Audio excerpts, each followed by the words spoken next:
Hi, my name is Kerry Holzman. I'm the co-host of a free podcast called Tech Vets. It's available at www.tech-vets.com. Tech Vets is short for Veterans of Technology because myself and my co-host Mike Smith each run our own computer repair businesses. He's on one side of the country, I'm on the other side of the country. And combined, we have over 50 years of experience in the IT industry. Both commercial and residential. And so what we do is we share our stories, the trials and tribulations of what it is to run your own business, especially a computer repair business. And that deals with everything from difficult customers to difficult technical problems, contracts and taxes. We talk about all of it, marketing, how to get started, all that's in there. So if you have any interest in becoming a computer tech or you already have your own business and you just want to maybe find some tips and tricks, be sure and check it out. It's completely free, so you've got nothing to lose. Now, what are all these parts that are before me? Lots of parts, aren't there? Well, this customer called me up and said they need a computer for composing music. Now, we're not talking about downloading MP3s and putting mixes together, stuff like, I don't know, Deadmau5 or Skrillex. That's not what this is. This is full orchestra stuff. So you need to be able to sample each individual instrument in each individual section. So an orchestra may have a string section, a horn section, a percussion section, etc., etc. And within any section, let's say the wind instrument or the horn section, you may have a clarinet and an oboe and a tuba. And, maybe you have a didgeridoo in there, I don't know. But you need to isolate those instruments and then bring them in individually into their own tracks and create your compositions. At least that's how I understand it. All right. So this encompasses a lot of memory. And as a result, one computer doesn't really do the job very well. You really need two. One to load all the music samples into with as much RAM as you can throw into it, and the other one to control it, to be able to say, I need this sample, I need this track, and the other one just right through the network, a dedicated network, loads that up, hopefully instantaneously. So the parts that you see here are really designed for that purpose. And they're pretty extreme. Now, the person who does this is a professional, and they live in, let's just call it Hollywood, and I'll be actually loading the cars up and taking them down to Hollywood to deliver them. So hopefully it'll be really cool that this person will create soundtracks and things to stuff that we may later see in TV or in movies or even perhaps in stage plays. So, you know, good luck to him with that. He's already got quite a few projects under his belt. I'll put a link to his website and you can hear some of the music he's done. And he's got some tracks on it that are just amazing. And he'll be able, theoretically, to make even more amazing tracks or to do it easier with two computers. So we have basically going to have a master computer and a slave computer. So one of the things that's really important is that the computers run quietly, so that you can focus on what's going on in your headphones. I assume he's wearing headphones because you can hear all the details, and you don't want to be hearing whirring fans in the background or anything. So gone with the Corsair Obsidian 550D case. We've got two of them, and it's a very quiet case. It's not too big, it's not too small. He needs at least 5 drive bays. To give you an idea of the kind of software he's running, we had a long phone consultation, and he's already got the sound card he'll be taking out of his existing computer, and the mechanical drives he'll be taking out of his existing computer. So these builds won't actually be 100% the way they're going to be used, but they will be when they're done fully functional. So you will see that in this video, that they will turn on, they will boot Windows. But he's got it looks like a Motu 2408 Mark III sound card. It's a PCI Express sound card. I've never heard of it before, so I'm guessing it's a pretty professional card. Software he's using, I'm also not familiar with, stuff like Pro Tools, CU Base. I don't even know how to say this one. It looks like Sibelius. He's got Line Lemur and iPad and iTunes where he can control some of the music inputs through the iPad, through the one computer that it pulls off the other computer. It gets a little crazy. Vienna Ensemble Pro will be on the slave computer. The slave computer is going to have 64 gigs of RAM. The master will have 32 gigs of RAM. The slave will also have 2 of these Samsung solid state 840 EVOs. They're 750 gigs apiece. They'll be rated in RAID 0. And then we've got the these are the 840 EVO 250 gigs, and then each computer will get those to boot off of. The EVOs are really one of the fastest solid state drives available today as I'm making the video, and actually very well priced. And the software that comes with the Samsung drives is so far superior than anything that any of the other solid state drives offer. The Samsung Magician software is just fantastic. It optimizes the drive for you, it updates the firmware on the drive for you, tells you how much data has been written on the drive of the life that you've had it, how much estimated life is remaining. It's amazing. Both systems are getting an Asus P9X79WS. WS stands for Workstation, that's right. That doesn't mean you can't game with it. In fact, the reason we're going with two different video cards, you'll see there's a GTX 760 and a GTX 680. He wants to game on the one computer as well as work. So, you know, all work, no play makes Johnny a dull boy, as the saying goes. And so that's why we've got two different video cards and two different power supplies, an 850 watt and a 1000 watt. He's thinking on the gaming system, he might want to add another video card. Maybe he wants to add 3 or 4 video cards. The case can handle 4 video cards.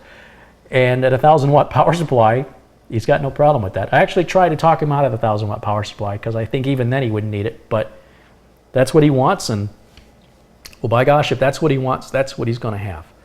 So you'll also see this big box right up here, the NH-D14. That's a great big Noctua air cooler for the CPU. The CPUs we're using is an i7-4960X. That's a socket 2011, just like you saw in the previous Cosmos 2 build. Different chip, but same socket. We've got a couple of wireless cards.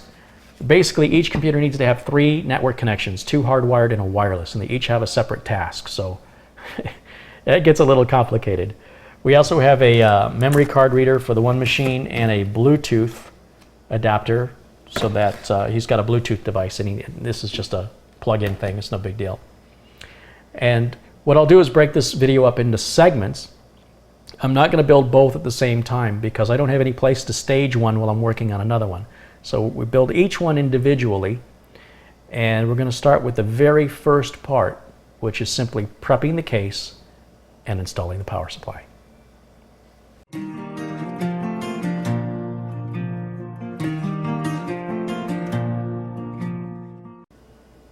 The Corsair Obsidian 550D case is where we start.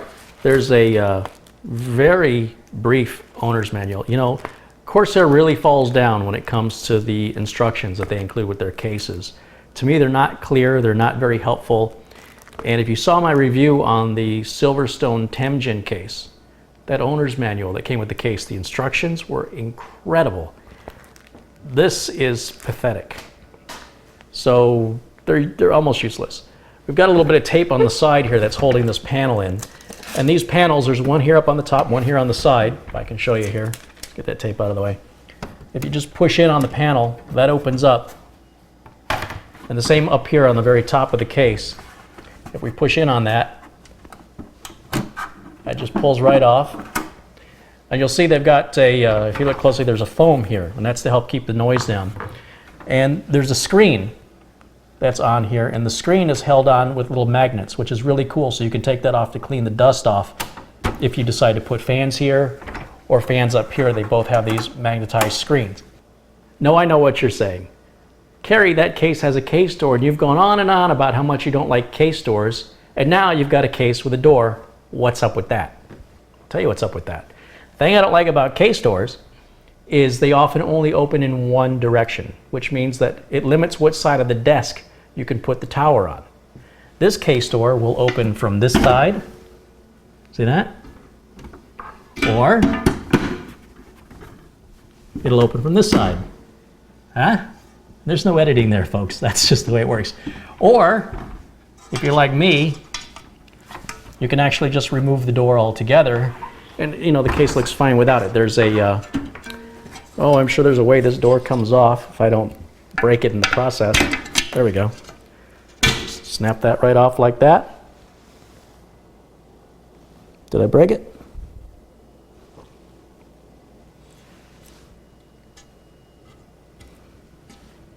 I broke it.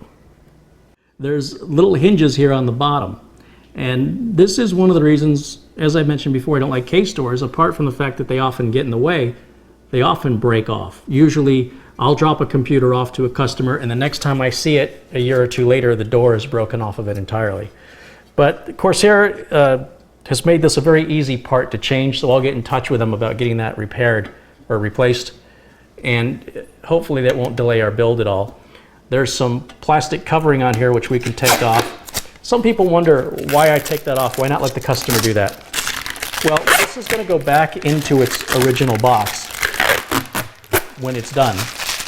And my theory or my strategy is that when a customer orders a computer from me, they shouldn't have to do anything but plug it in and enjoy it. I'm going to go ahead and take care of all this stuff here so that they don't have to. There's no harm in scratching anything up because I'm not going to be using the computer. It's going to go from my bench, let you see it, into the box. So there's really no opportunity for it to get marked up at all. And again, I'll be hand delivering it. So the one good thing about this cover, let's see, we put the bottom hinge on first, slide that over, put the side on, is it'll still work even though that one bottom corner is broken. So it's not like it's going to hinder us that much. And then it'll be a good video to show you how I'm going to replace that once I get the replacement part. Unless the case comes with a replacement part. I don't think it does, but there's one way to find out for sure. We come around the back, and normally, let's see if I can get this turned around here. Normally there are screws that hold these panels into place. Not on the 550D, you just push a button and the panel just comes right off. See, the panel also has the foam lining inside of it to help deaden the sound, keep it as quiet as possible. I'm going to set that down and out of the way. And again, we'll push the button on the other side. I can't see it because I'm trying to show you guys. Push the button on the other side. There we go. And then the side panel here comes off, and that also has the foam as well. And you can see that these covers, I'm going to just go ahead and put these back, put the top one back on. We're not going to be putting fans on there. Corsair doesn't really make it clear if you can put these covers back on if you've got fans under them. It would seem to me if you did, your fans wouldn't be able to breathe. The instruction manual seems to insinuate that it helps protect it from the noise, shield from the noise, but I can't see how the fans could potentially breathe if these covers were put back on. And I'm not going to find out because we're not doing it anyway.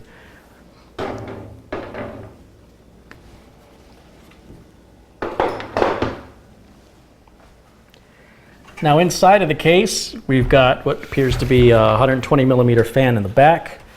We've got two hard drive cages here that hold 3 drives apiece. These cages can be removed. You would do it, why would you remove it? Well, there's a fan here, it looks like another 120 millimeter fan. So if you weren't going to put, if you only had 3 drives, you could use the drives down here and let this fan blow over your video card unobstructed if you wanted to. We've got the toolless design for 1, 2, 3, 4 external 5¼ inch bays. We've got the nice wiring grommets here to put our wires behind the motherboard and keep the wiring nice and clean. You'll see there's also these routing grommets here, which are for a custom water cooler loop, which we won't be using. And then we've got 1, 2, 3, 4, 5, 6, 7, 8 PCI Express expansion slots, which if you had a 4-way SLI, that's exactly how many you would need to do that. Again, we're not doing that, but lots of room to grow. And then inside here is a little cardboard box that's kind of in the shape and size of a hard drive in the hard drive tray. And that's going to have all of our screws that we need in there. So we can go ahead and put this thing back. You've probably seen me use these hard drive trays in the past. They're very simple to use.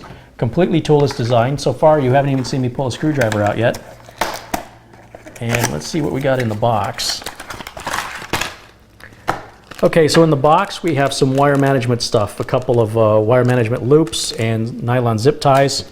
We've got a USB 3 to USB 2 adapter. Because this case has USB 3 on it, we need to adapt that down to USB 2 if we were putting a motherboard in that doesn't support USB 3. That's not going to be an issue for us, so this is a part we won't be using. We've got some very long screws. These are for fans that we won't be using them. These are the, let's see, we got the motherboard screws, we've got power supply screws, we've got optical drive screws. Look at this. They gave us extra hinges. All right, I take back what I said about your instruction manual. Although, Corsair, you could use a little work on the instruction manual, kudos to you for including extra hinges. And you know why they include extra hinges? Because they know they break. You know what doesn't break? Hinges that you don't have. When you have a case that doesn't have a door. All right, well, anyway, it does, having the door on it will help keep the noise down as well, because the inside of the door also has that material. So we're going to change that broken hinge out on the door. We'll show you that in a little bit. I think I just went through some of these already. Well, maybe I didn't. What do we have? These are the power supply screws. Yeah, I went through that. Motherboard screws, fan screws. These are different kind of fan screws. Hinges, optical drive screws, motherboard standoffs. These, according to the instruction manual, these are made of copper. I don't know why they make them out of copper, but be that as it may, they're painted black, which is nice to match the back of the case. And it looks like we have another bag of these exact same screws for adding more fans. So it looks like each bag contains 8 screws, and one set is a little longer than the other set, and that's perhaps for mounting fans up on the top of the case or on the side of the door. They're black to match the color of the case, and that's what comes with the case. Now, we don't need to prep it any further than this. We can take this packing material here off the front port umbilicals. So this is going to be what looks like the USB 3 and the front switches rather, for the power switch, reset, the hard drive LED, the power LED, all that should be right in here. I've never seen anybody wrap this before, but yeah, there it is. There's the front port audio connector too. I don't know why they wrapped it. And then we've got a fan power connector for one of the front fans, and another power connector for the other front fan, power connector for the rear fan. So there's 3 fans in this case already. 2 in the front, 1 in the back. 2 in the front draw air in. Front fans always draw air in. Rear fan is going to blow air out. Now let's get the power supply installed. The power supply that we're going to use on this computer is the 1000 watt. It's a Seasonic Platinum, that's what they call it, power supply. This is going to be, if you're curious, this is going to be the master computer, so this will have less RAM. This isn't going to have the RAID array. No particular reason why I'm starting with one or the other. Just anxious to get my hands on this 1000 watt power supply, I guess. Let's open up the box and see what you get for your money here. Inside, we've got instruction manual. We've got information if you have problems for RMAing the device for returns.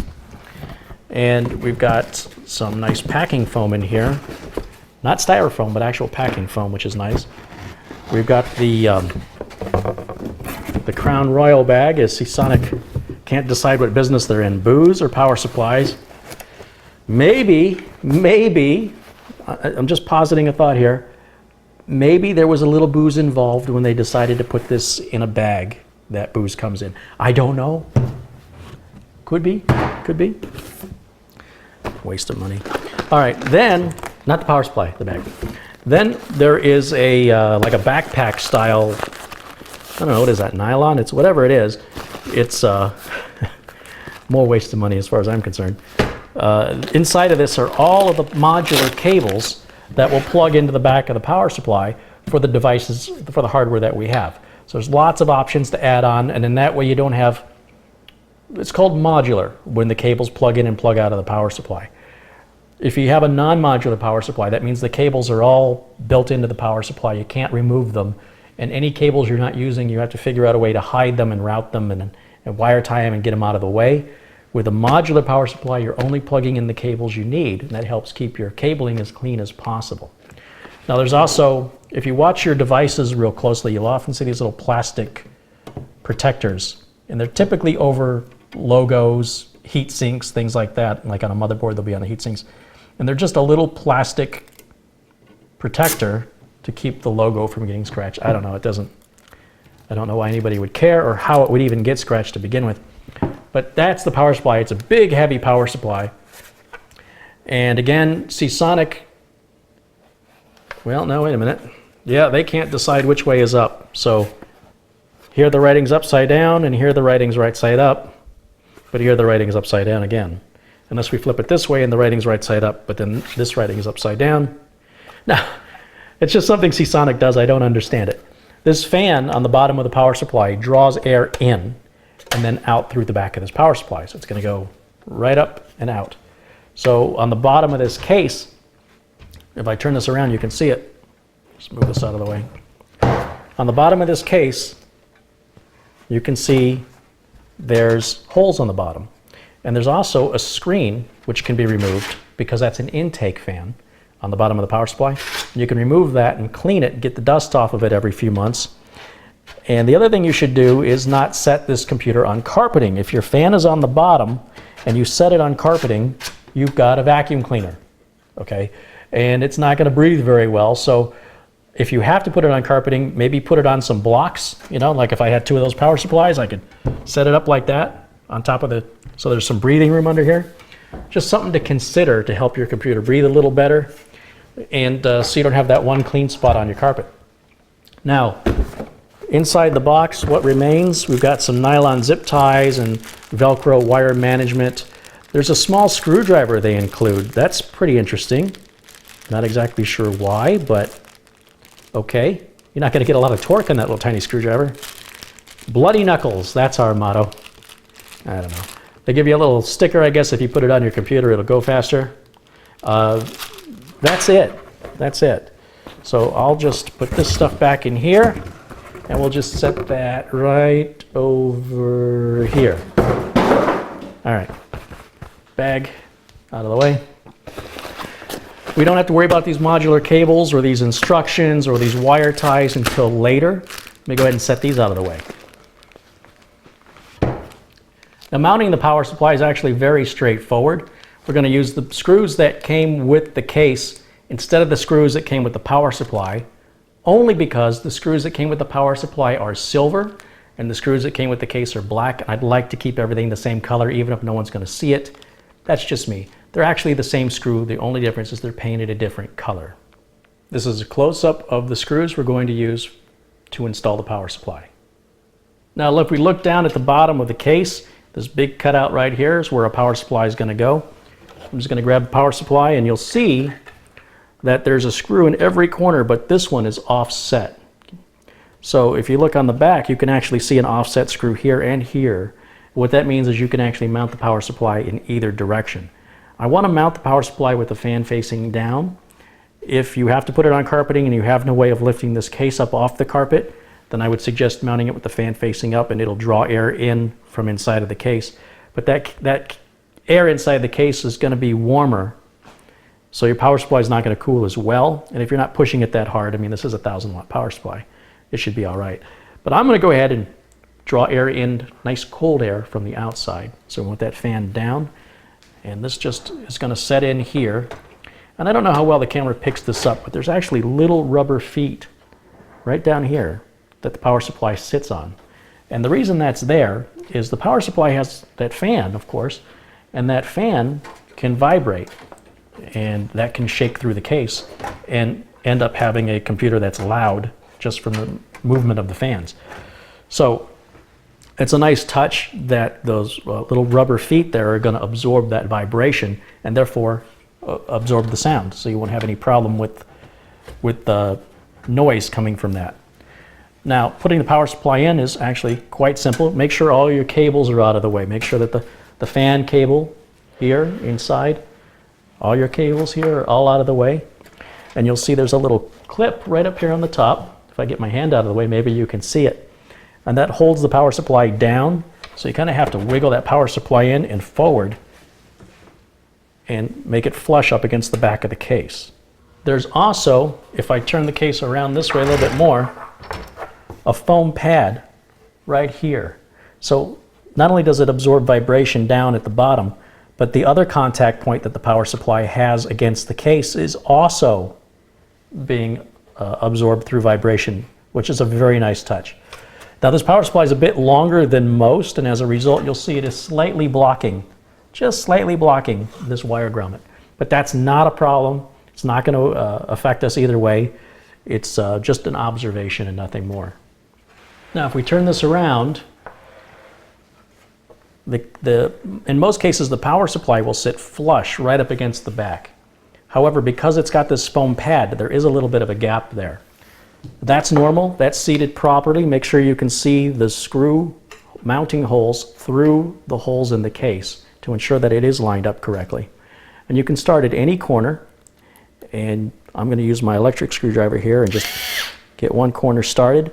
Don't tighten the screws down because you still need to be able to have it loose enough to move it around. See, I've tightened that a little too much. Back that off a little bit. I still need to be able to move the power supply around and shift it to ensure that all of the mounting points will line up correctly. Now one of the problems I can see I'm already going to have is that these holes aren't lining up properly. The power supply actually appears to be sitting a bit on an angle.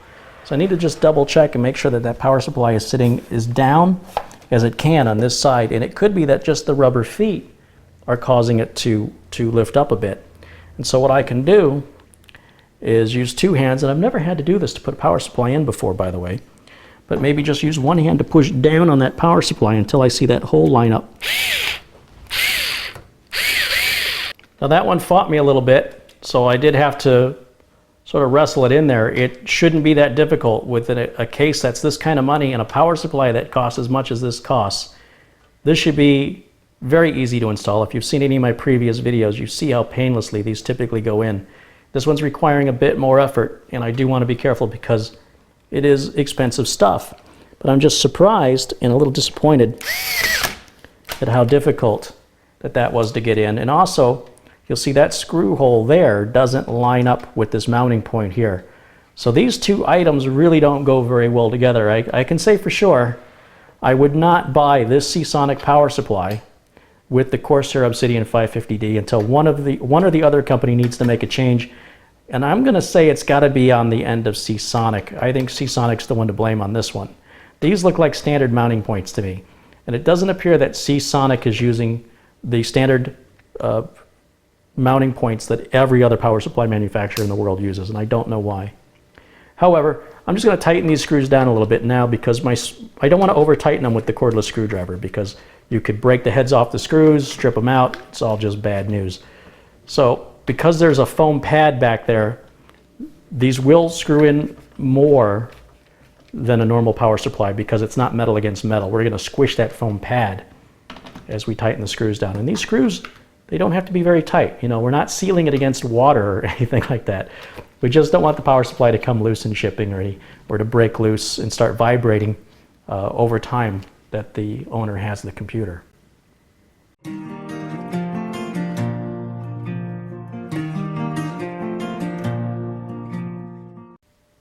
Now with our power supply installed, the next thing we can do is install all of our drives. So in this case, we've got our multimedia card reader and the 5 1/4 inch bay adapter, so we can mount that up front. We've got our solid state drive that we can mount into one of the drive trays. And of course, our optical drive. Now installing the optical drive is going to be the easiest of all these, so let's start with that first. And as you see, when you order an OEM optical drive, it just comes in a little plastic bag.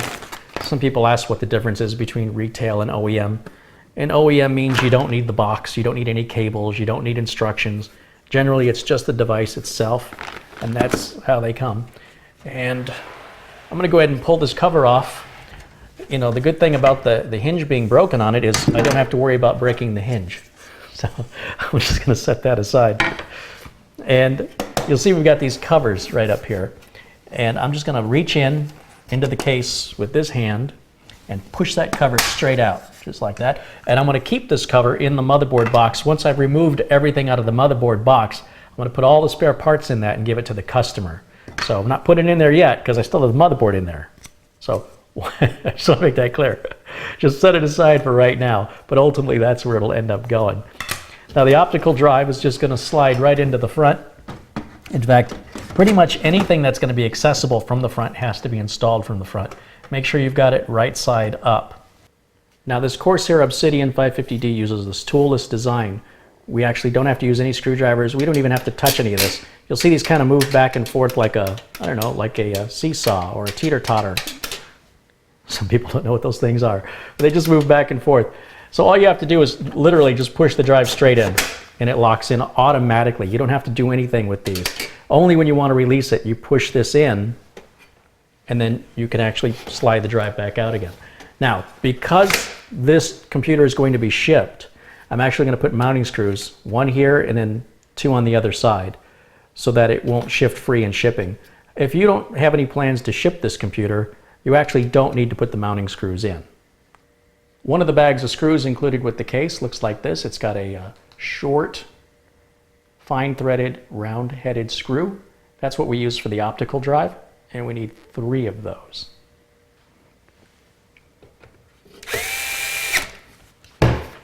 Here on the other side, you'll see there's room for a mounting screw here and here.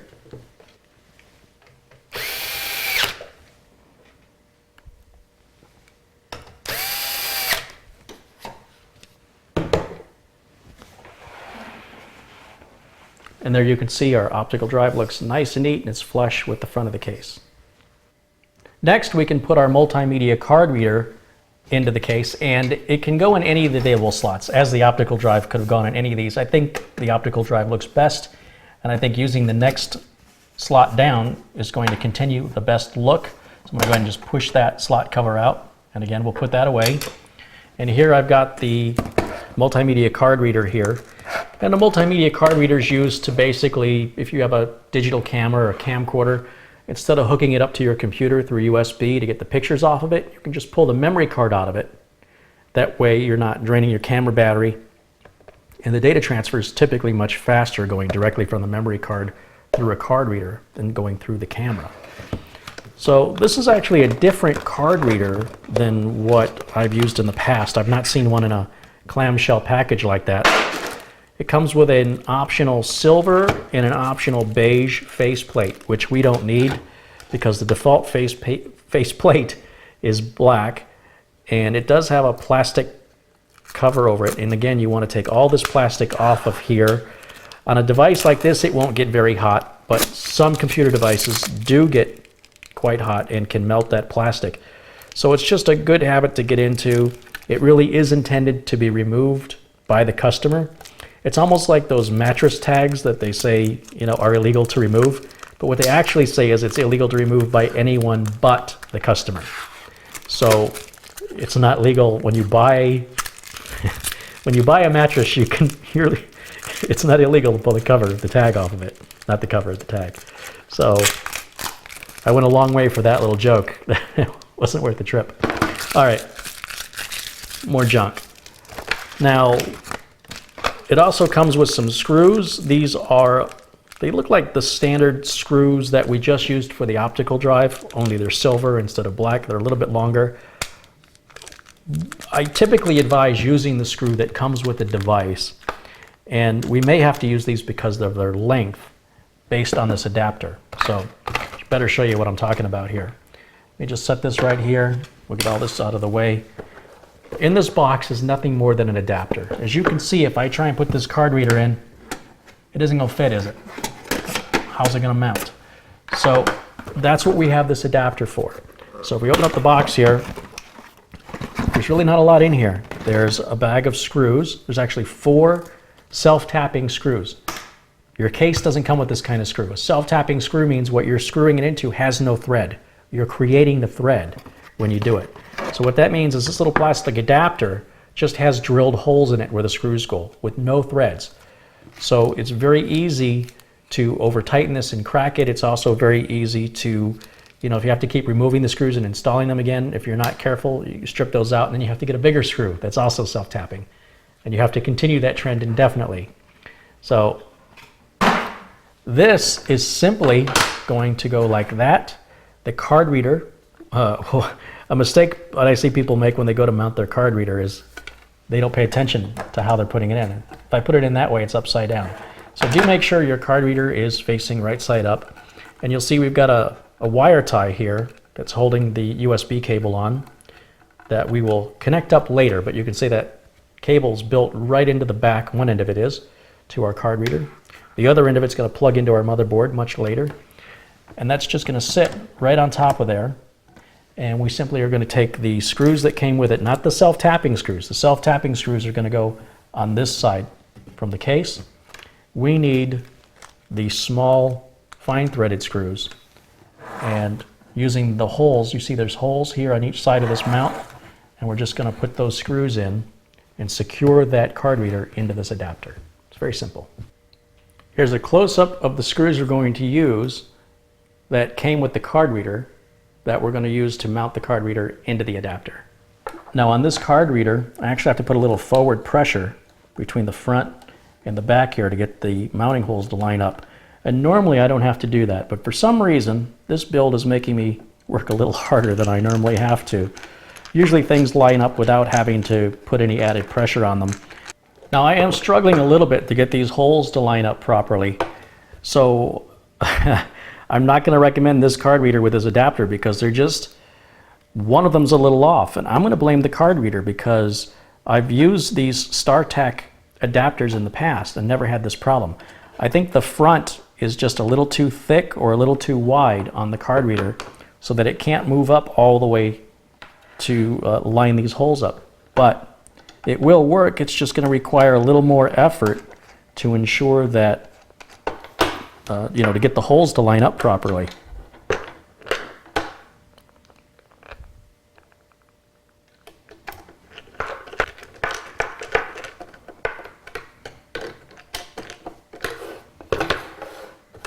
And now, of course, we're just going to do the same thing to the other side.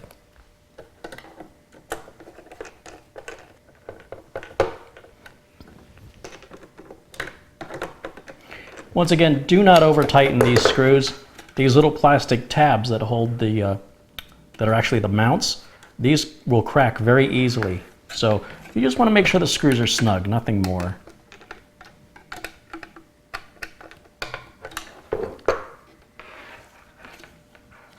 Now it does appear to me that the card reader is kind of sitting a little bit on an angle here. I don't know how well you can see that.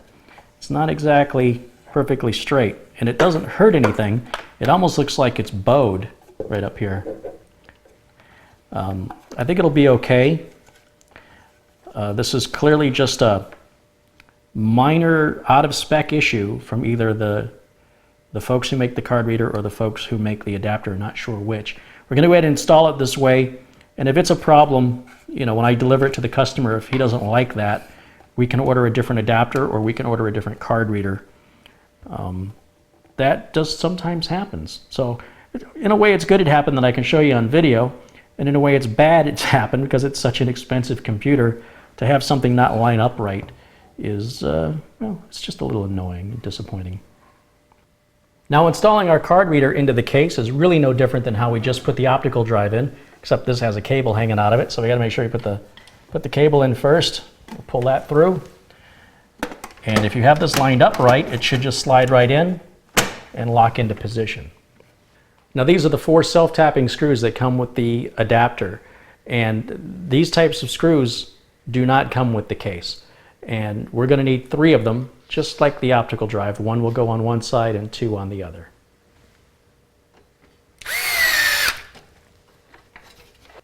Now when you're putting these screws in, it may help to use your other hand to push or lift or pull on the drive adapter so that it doesn't shift, or you can hold it into where the final position is that you want it to be when the screws, before you tighten the screws.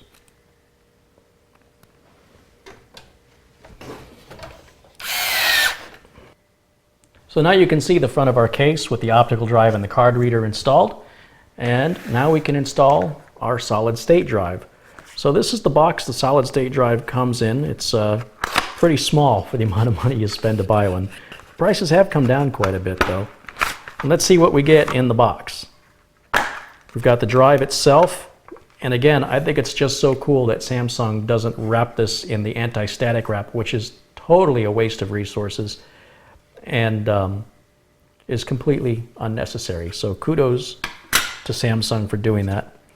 This is just a little tray that it sits in, our installation manual. We've got some Go Faster stickers, right? If you put those on your computer, Is that joke getting old yet? And then there's warranty information and the wonderful Samsung Magician software that I talked about earlier. So all this can be set aside, and what you have to decide is where do you want to put your hard drives. You see, we've got 6 places the hard drive can go. And this customer is actually going to need to install other drives. Once the computer gets delivered, he's going to pull some drives out of another computer. So the good news is, it doesn't really matter where you put it, because by squeezing these tabs, you can shift it around and move it wherever you want it. Most solid-state drives sold are 2.5-inch drives. So how do you fit a 2.5-inch drive into a 3.5-inch tray? I'll show you how. So we'll start by making sure we've got the solid-state drive, the tray, a mechanical screwdriver, and that same little bag of screws that came with the case that we used for mounting the optical drive. Those have the fine thread and the round head. And you'll see on the bottom of the tray there are mounting holes. And this is the front of the tray that's going to go in, and we want the cabling to be towards the back. So we take the drive, and if you flip the drive over, you'll see there are mounting holes here on the bottom, and those are going to line up with the holes here on the bottom of the drive tray. So if we turn that around, you can actually hold it with one hand, flip it upside down, and what you're going to want to do is line up the mounting holes just like that.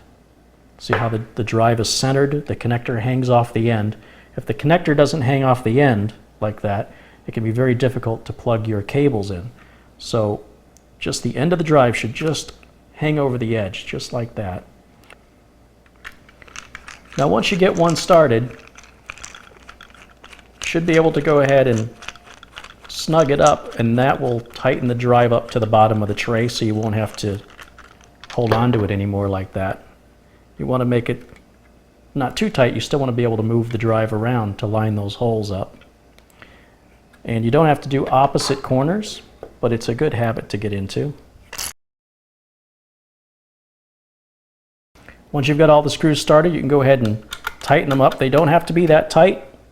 Just pretty much snug is all you need.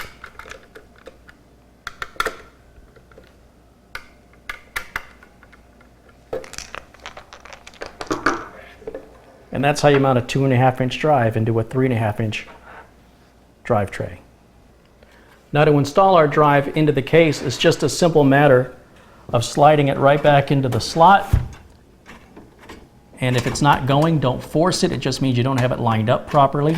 Once it is lined up properly, it will slide in very easily and it will lock right into position. Now the last part we can fit into the case is the I/O shield. And the I/O shield is something that comes with the motherboard. So I don't want to take the motherboard out of the box just yet. We're not ready for that. But in this box, I don't know why they do that. They give us a box around our box. Well, we open that up. Right here on top, you'll see we've got our I/O shield right here. That's what this is. So let me just go ahead and put this away because we don't need this just yet. Just set that off to the side. Now the I/O shield's in this little plastic bag that I've cut the end off of it here. And this one's black on this side, which is really nice. It'll match the back of the case.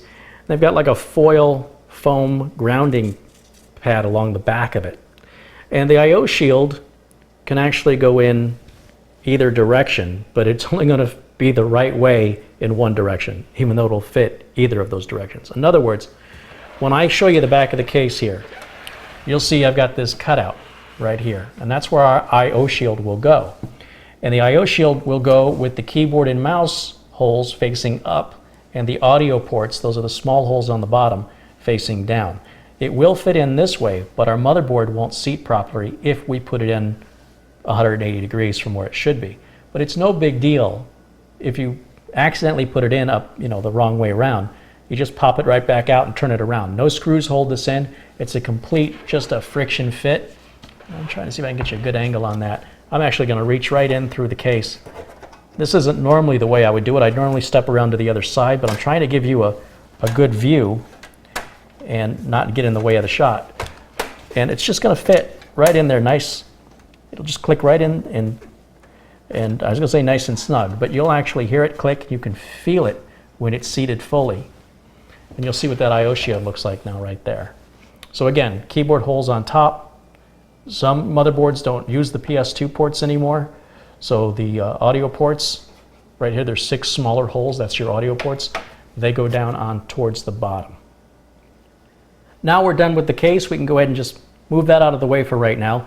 And with everything we've already installed, there was no worry of electrostatic discharge. You didn't have to worry about an anti-static strap, not for any of these components.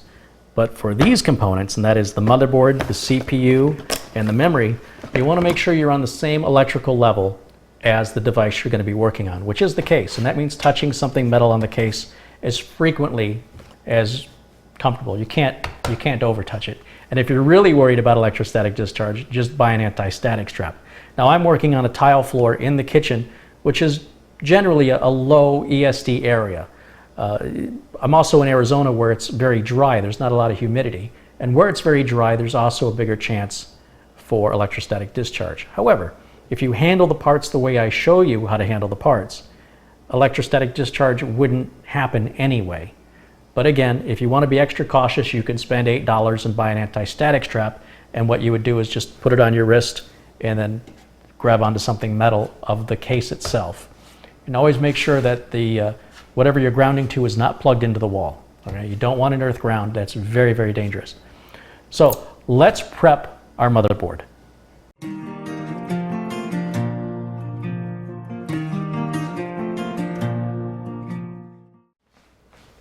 So here's a close-up shot of the motherboard box, the CPU box, and the RAM. I'm going to just go ahead and move those out of the way a little bit here so I can show you closer up what comes in the box with the motherboard. So inside, we've got our owner's manual here. And in the owner's manual, there's typically a driver disc, and there's a little sticker you can put on your case right there, included with the driver disc. Let me take that out and set it aside. Here we've got an expansion slot cover that expands to 2 more USB ports and an eSATA port, which you can use if you want to. We might as well use it. We've got it. Now, these 2 pairs of SATA connectors that have the white on them, those are SATA 6 gigabit per second cables. There's 2 pairs or 4 cables for up to 4 devices. Then there is a pair of SATA 3 connectors, so there's 2 there.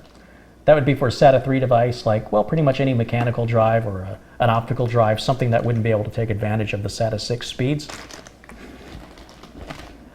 And then here we've got another set of SATA cables and a power connector to adapt from a Molex connector to a SATA power connector. Not exactly sure why these are red unless they're intended to be used for the eSATA, which is traditionally red in color. I'm sure when I get to this point, the motherboard manual will clarify that for me. This is a bridging connector for NVIDIA SLI mode if you're going to have 2 video cards. This is another expansion port. This is for a serial port. I don't know anybody who uses this, so we're not going to install the serial port. We don't need it. These are the quick disconnects, which I showed in the previous video. We won't use the blue one, and the gray one makes it real easy to use, but I'm finding it's actually easier to not use these at all. I like the idea behind them, but the reality is they're so easy to put on. I'm not exactly sure. You know, there's a part of me that thinks that every motherboard should come with this. And there's a part of me that says, well, the case should just have this automatically, because you're basically having to plug the cables in from the front umbilicals into this little plug, and then this plug then goes right into the motherboard. It makes removing all your front port umbilicals easier in the future, and that's why I really like it. But having to plug them in and then plug this in is like 2 things I have to do instead of just 1, and that's what I don't like about it. So we'll see if I use that or not, see how I feel about it. Now in here we've got a bridging connector. That's looks like this is a 3-way NVIDIA SLI if you have 3 video cards. We won't be using that. And this is the penultimate 4-way bridging connector. See if I can get that out of there and you can see it. Oh, there you go. 4 video cards can be hooked up together in 4-way SLI. So what I'm going to do is I'm going to take all those spare parts and put them back in here in this box, and this box will become our spare parts box once I've removed the motherboard from it. But where's the motherboard? Ah, look at this. Underneath the top cover, is our board. And this is a serious board right here. Let's take that out. And we can use the top of the box as our workbench. And we can remove the board from the anti-static bag. And when we do that, we want to grab the board by the edge. We want to avoid touching the bottom of the board. We don't want to touch any of those metal points. That's where electrostatic discharge can occur. And it also can cut you really bad too. So just try and grab the motherboard by something like right here. There's a large heat sink. I think that's a heat sink. Yeah, it is. That's a big heat sink. And I'm just grabbing the edge of the board. I'm going to go ahead and pull that right out of the bag and set it on top of the box.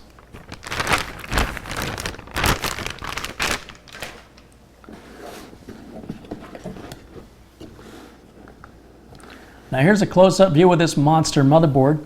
You'll see we've got 4 slots for RAM here, 4 slots for RAM here, CPUs here, and we've got lots of PCI Express slots right across the side here. On the back, or the front, depending on which way you want to look at it, you can see we've got where the I/O shield is. We've got 2 gigabit Ethernet ports, we've got our USB, we've got PS2 keyboard and mouse ports, which you really don't see much anymore. And got optical audio there, and I can't really see it that well, but there you go. There's that. And then you just might check the board for any plastics that are on their heat sinks, because the heat sinks do tend to get hot and it could start to melt, and then the plastic will start to smell. So you see this plastic that's on there? Just go ahead and take that right off of there. Now the first thing we can install is our CPU. And the Socket 2011 CPU installs a little differently than the other CPUs you've seen me install. The CPU socket actually has 2 retention levers, one here, one here. We can't take this one out because this one's locked down. So if you're wondering how do you know which one to open first, you don't have a choice. You have to open this one first and just let it raise up on its own. Then it moves this little mechanism out of the way so you can push down and away on the other one, let it raise up on its own, and when you push this down, you don't lock it down, you just push it down, you see that lid comes up. We can grab the lid and just open it up. Now there's 2011 little tiny pins in there. So you want to be really, really careful when you put your CPU in. You don't jam it in there, you want to make sure it's lined up straight, but it's very simple to do. So here we've got our CPU.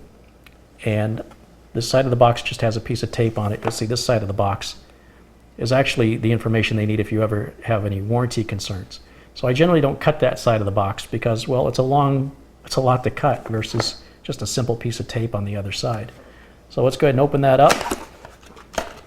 And you'll see inside the box, there's a little tab here to get your finger under.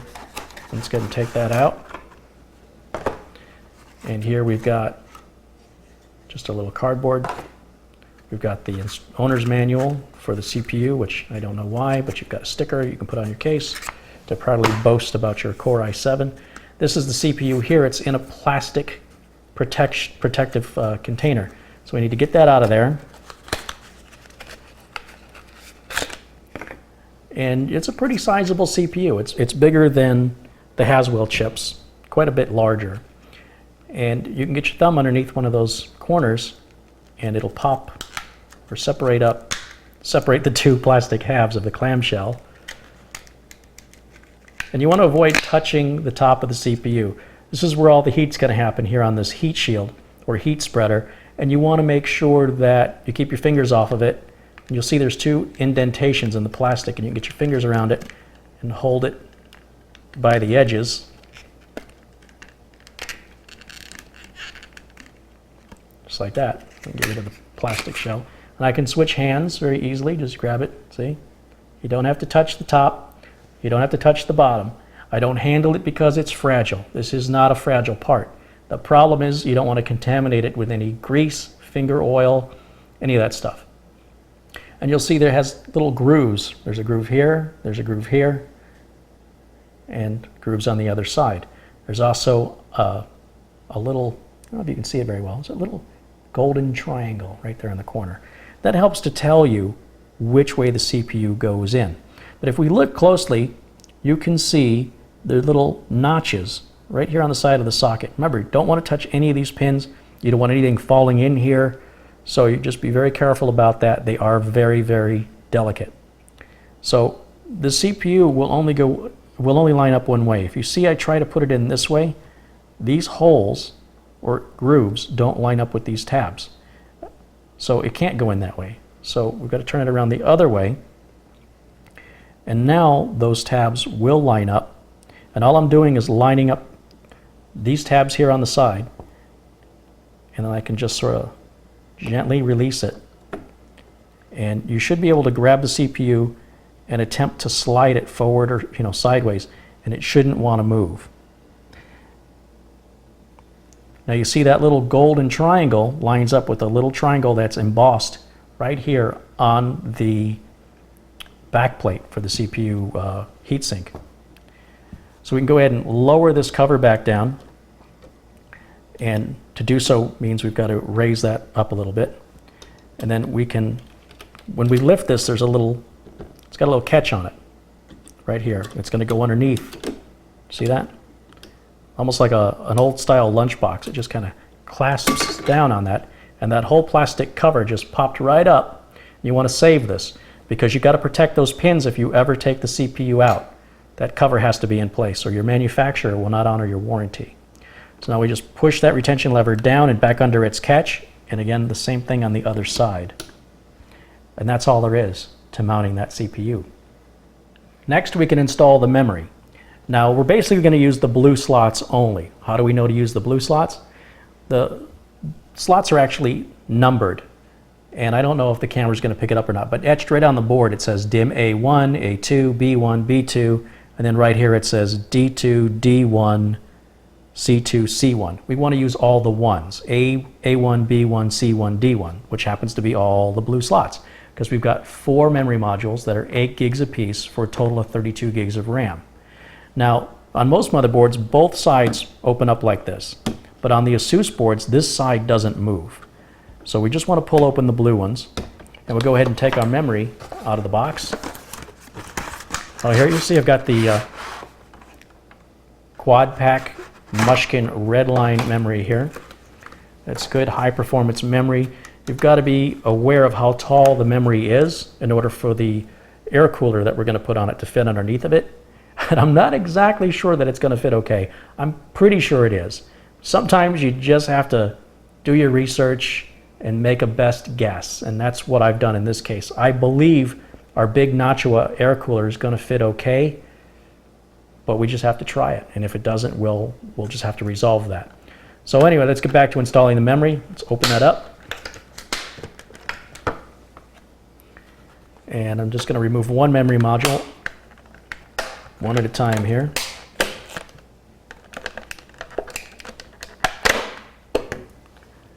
Now, the memory is safe to hold anywhere on this heat spreader, which is all the red. You don't want to touch any of the circuit board, which is exposed here at the bottom, those what they call the gold fingers. You'll see there are notches on each side. That's what's going to hold it into place. But what's more important is the notch that's right here. You want to make sure that that's lined up with the notch in the memory socket. See how that's not lined up correctly? And now it is. So I'm going to start with the one nearest to me, furthest from the camera. And you can see I've got it actually backwards. Those notches actually go the other way on these memory sockets. So the way that you install desktop memory is you simply set it straight down into the track and then push down on one corner, then the other, and it locks right in. So we're going to grab the next memory module, ensure it's facing the right direction, set it into its track, one corner, then the other corner. Now we've got 2 more to go and 2 blue slots left.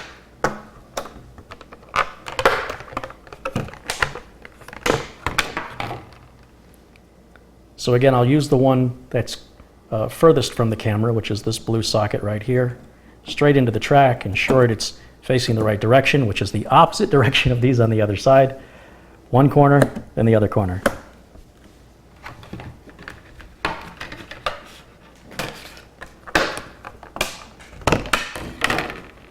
Finally, we have our last memory module, And one last blue socket to use. One corner, other corner. 8, 16, 24, 32 gigs of RAM installed just that easily.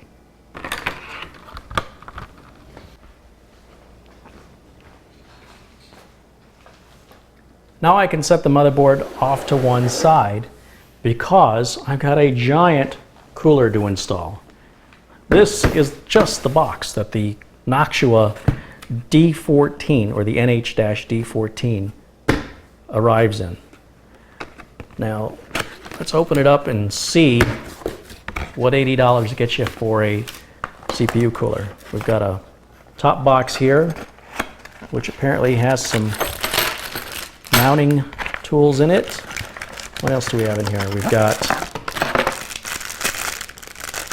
a little screwdriver, that's cool. We've got some thermal paste and some fan adapters. So we'll see how that works. This is my first time working with this cooler, so I'll be figuring it out right along with you here. Now we've got another box that just kind of came right out like that. It shows the inside. Let's go ahead and take this. It's an unusual packing that they put a box around a box in a box. Now let's go ahead and get this removed. See that? Isn't that weird? So that this was on here like this. Weird. All right, well, I guess they like their boxes. And then there's yet another box on the bottom, but this box is empty and there's nothing else in here. So, bye-bye. Ah. All right. Let's open it up, see what we got. Oh, I might need a crane to help me get this out. Here we go.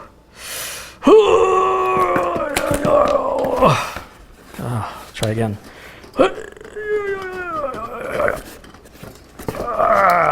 Are you kidding me? Come on. Apparently, you have to take it out of this other little box here. So let's. Wow. Wow, wow, wow. And then see this one corner is cut. Let's try again. Let's try again. Oh, come on.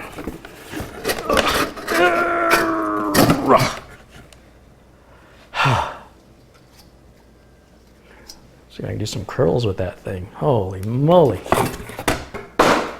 Look at that. Are you kidding me?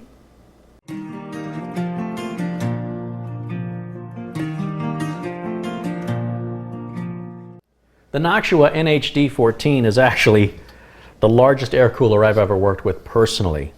And there's a couple of things you should know about it. One is, you see it's got two fans, but the fans are not the same. The fan in the middle here is 140 millimeters and it's round. And the fan on the end is 120 millimeters and it's square. The fan on the end is actually optional. You don't have to use this. And you know, if you find you can't fit it in your case with that fan, or it's getting in the way of your RAM, you can take this fan out very, very easily, and I'll show you how to do that in a minute. And in the parts kit, actually right here, they've got these silicone vibration compensators is what they call them. And they're basically just little plugs you can fit through the fan holes into another location in your case so that you can relocate the fan elsewhere. I think that's a really well thought out inclusion with the parts kit, since theoretically you shouldn't need it. If we install everything correctly and we ordered all the right parts, everything should fit together fine, and we obviously want to use that fan if we can. Now the bottom here has a cover on it, and that's to keep it clean. There's no thermal paste on this. You have to add that separately, and it is included in this parts kit. And again, we'll get to adding that in a minute. But you leave this cover on it until we're ready to apply the thermal paste to keep that as clean as possible. This is actually a copper base that is nickel plated. So although it looks like it's nickel, it's actually got a copper base to it, which is best for heat transfer. And the instructions that it comes with is just one page. That's it. It's on both sides. As you can see, 2/3 of this side are completely empty. It's completely blank. So it's actually pretty straightforward to install. It's really not difficult at all. The reason I'm keeping the instructions out primarily is so that I call the little components by their proper names. Every manufacturer's got their own names, and if I'm sitting here doing it without that reference, I'll be calling it a doodad and a thingamajig. So I much prefer to call them by their appropriate names, especially if you're following along with me and you're not sure which thingamajig I'm referring to, if it's not clear. Now these two bags of parts come with the Noctua NH-D14. You'll see there's the common parts kit.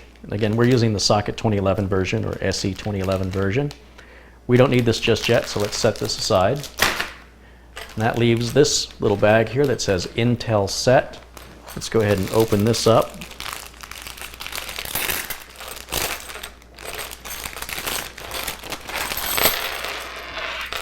Now these are the silicone vibration compensators that I was just talking about if we take that 120 millimeter fan off and want to relocate it somewhere else in the case. So we're not going to be using that. These are fan screws, again, to relocate the fan in the case. We won't be using that. What we've got left are the mounting bars, the standoffs, or what they call the bolts, and the thumb screws. So the first place we start is with the standoffs, or what they call the bolts. And you notice one side of the standoff has a coarse thread, the other side has a fine thread. So it's only going to go in one way. You'll also see that the standoff is kind of flat near the fine threaded side and rounded near the coarse threaded side. If you try and put the fine threaded side into the holes, the mounting holes of the socket frame, it won't go in. So you got to make sure you use the coarse side, so it's pretty obvious to know which side goes up.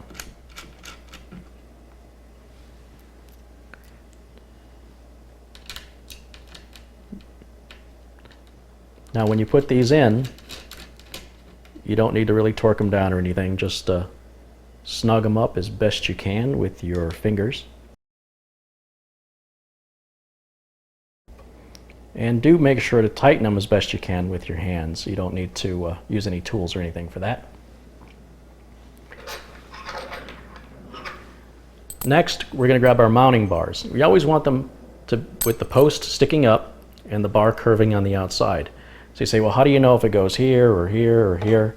Well, it doesn't matter which side's left or right or up or down. They're both the same. What does matter is what direction you're going to end up mounting the heatsink. We want it so that the fans on the heatsink are going to be blowing air towards the back of the case. So where your I/O ports are is going to be the back of the case.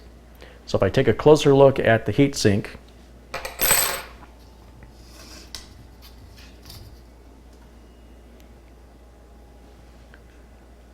so here's a closer look at our heatsink, and you can see if we install the heatsink like this, we want to make sure the airflow is all going this way. We don't want to mount the heatsink like this. We don't want to mount it like this. And we don't want to mount it like this, because here the airflow would be going down, here it would be going up, here it would be going back the opposite way of all the rest of our air. And again, you know that because the spinning part of the fan, as I've explained in other videos, is where the air is being taken in. So the opposite side is the way the air is going out. So when you see the center part spin, that's the intake. If I take this fan off and flip it around, you'll see it's actually the frame of where the motor is. Doesn't spin. That's the direction of the airflow. So in this case, it's flowing this direction. So we want to mount the heatsink. I still got the plastic cover on the bottom of it here, so I can rest it on top of the CPU. And that's the direction we want to end up with when we're done. So we'll grab one of the mounting bars and we'll place it right up here. Grab the other mounting bar and place it down here. And you'll see that it's just going into the last final hole. It's the only way it lines up. The posts stick up. And it wouldn't matter if I turn this around and put it on, reverse these. They're exactly the same. So like I mentioned earlier, there's no right or left as long as they're facing in the proper orientation so that the heatsink is going to move the air in the proper direction. That's our only concern at this point. And now we can take the thumb screws and we can go ahead and tighten these down by hand at first.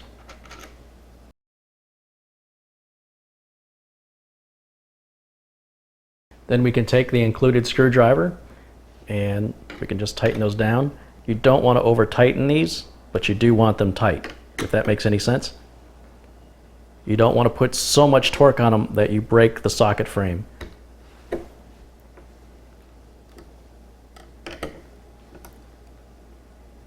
So it should be nice and firm. I guess that would be the best way I could explain that. Now, we can't simply put the heatsink on without a little more prep. So here, we're going to have to remove the center fan because the bolts we need to tighten down the screws are right here. Now to remove the center fan, you'll see there's a little tab. There's a metal tab that sticks out. And if you pull that tab towards you and then away, it just swings open. And there's one like that on each side. If I turn this around, there's the tab right there. Push it away and then lift it up. And now this fan will slide right out.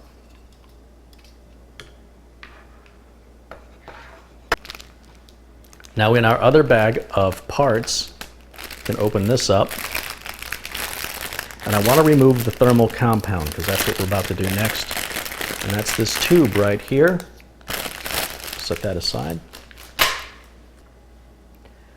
Now the included thermal compound is the Noctua NH-D14.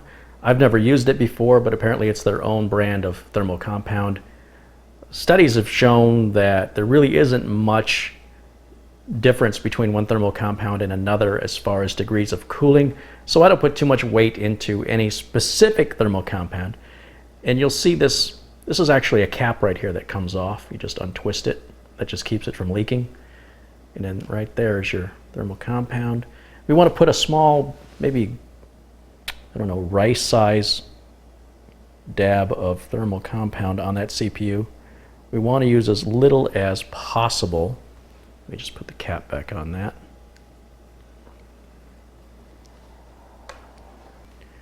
Now I've gone and grabbed a piece of Scotch tape, and what I'm going to do is smear this onto the CPU. And as I mentioned, you want to use as little of this as possible. Too much thermal compound can be worse than no thermal compound at all.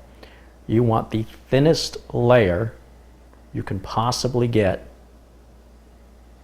And if you feel like maybe you put too much on, you can just roll the tape a little bit, or grab another piece of tape as the case may be, and it'll just come off on the other side of the tape. We're using the non-sticky side of the tape. I don't need to tell you that, do I?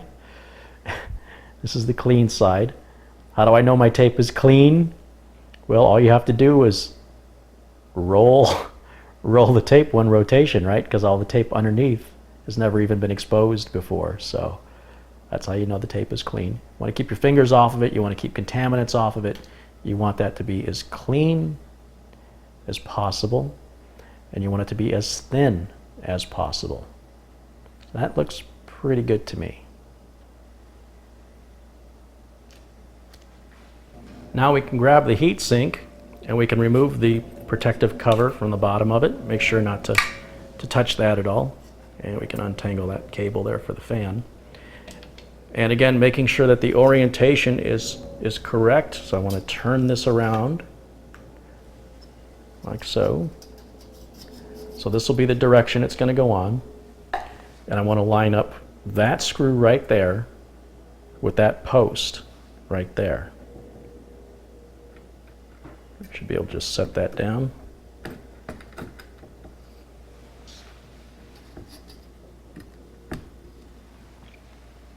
Now what appears to be happening is I'm actually resting this fan on the top of this ram. So I'm going to go ahead and pull on this tab on each side and lift this 120 millimeter fan out. So we'll just take that straight out. And then we will put that back when we're done. But we want to make sure we've got good enough clearance. Everything looks good there. And we're going to take the included screwdriver. And what you want to do here, you'll notice these have little springs on them, so you have to push down a little bit as you start to tighten them down.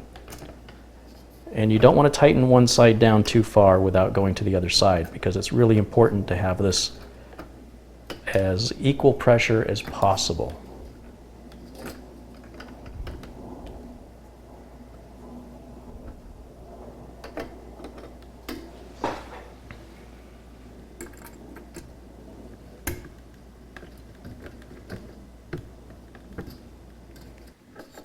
Once you have both sides started, then you can go ahead and start tightening them down a bit more. But again, after about, I don't know, 3 or 4 turns, go ahead and go do the other side the same way.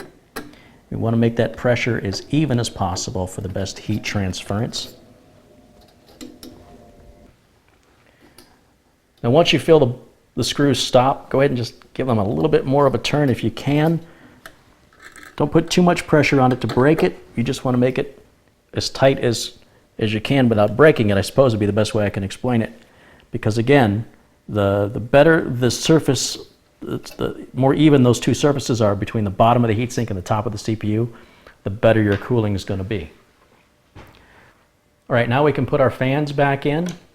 So here's the large 140 millimeter fan that's going to go in the middle. It's round. This is the part that doesn't spin when the fan spins, right? So this is, the air is going to be blowing this way. So this is the direction it's going to go in. You can slide that right into position. You will see there's these little rubber anti-vibration or silicone anti-vibration or plastic. I actually feel plastic. And they can sort of get caught up on the radiator as you're installing it. So take your time. Line it up as best you can.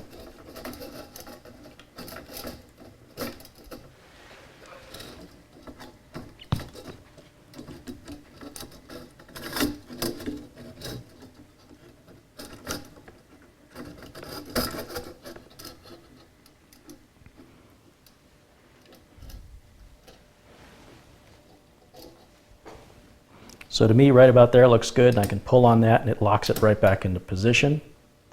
We'll just move that out of the way.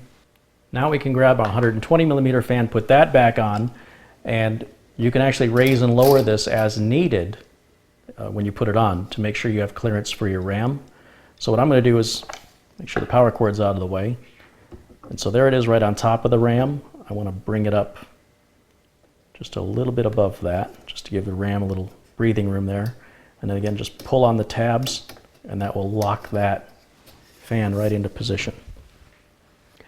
Now to plug power to our fans, this motherboard actually has 2 fan headers on it for the CPU.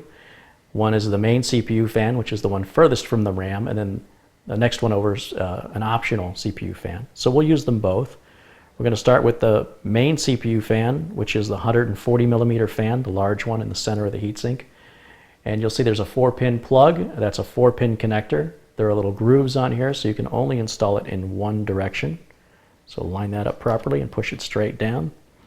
And then we can grab the power connector from the 120 millimeter fan, and it's going to go right in front of it. Again, same connector, same grooves.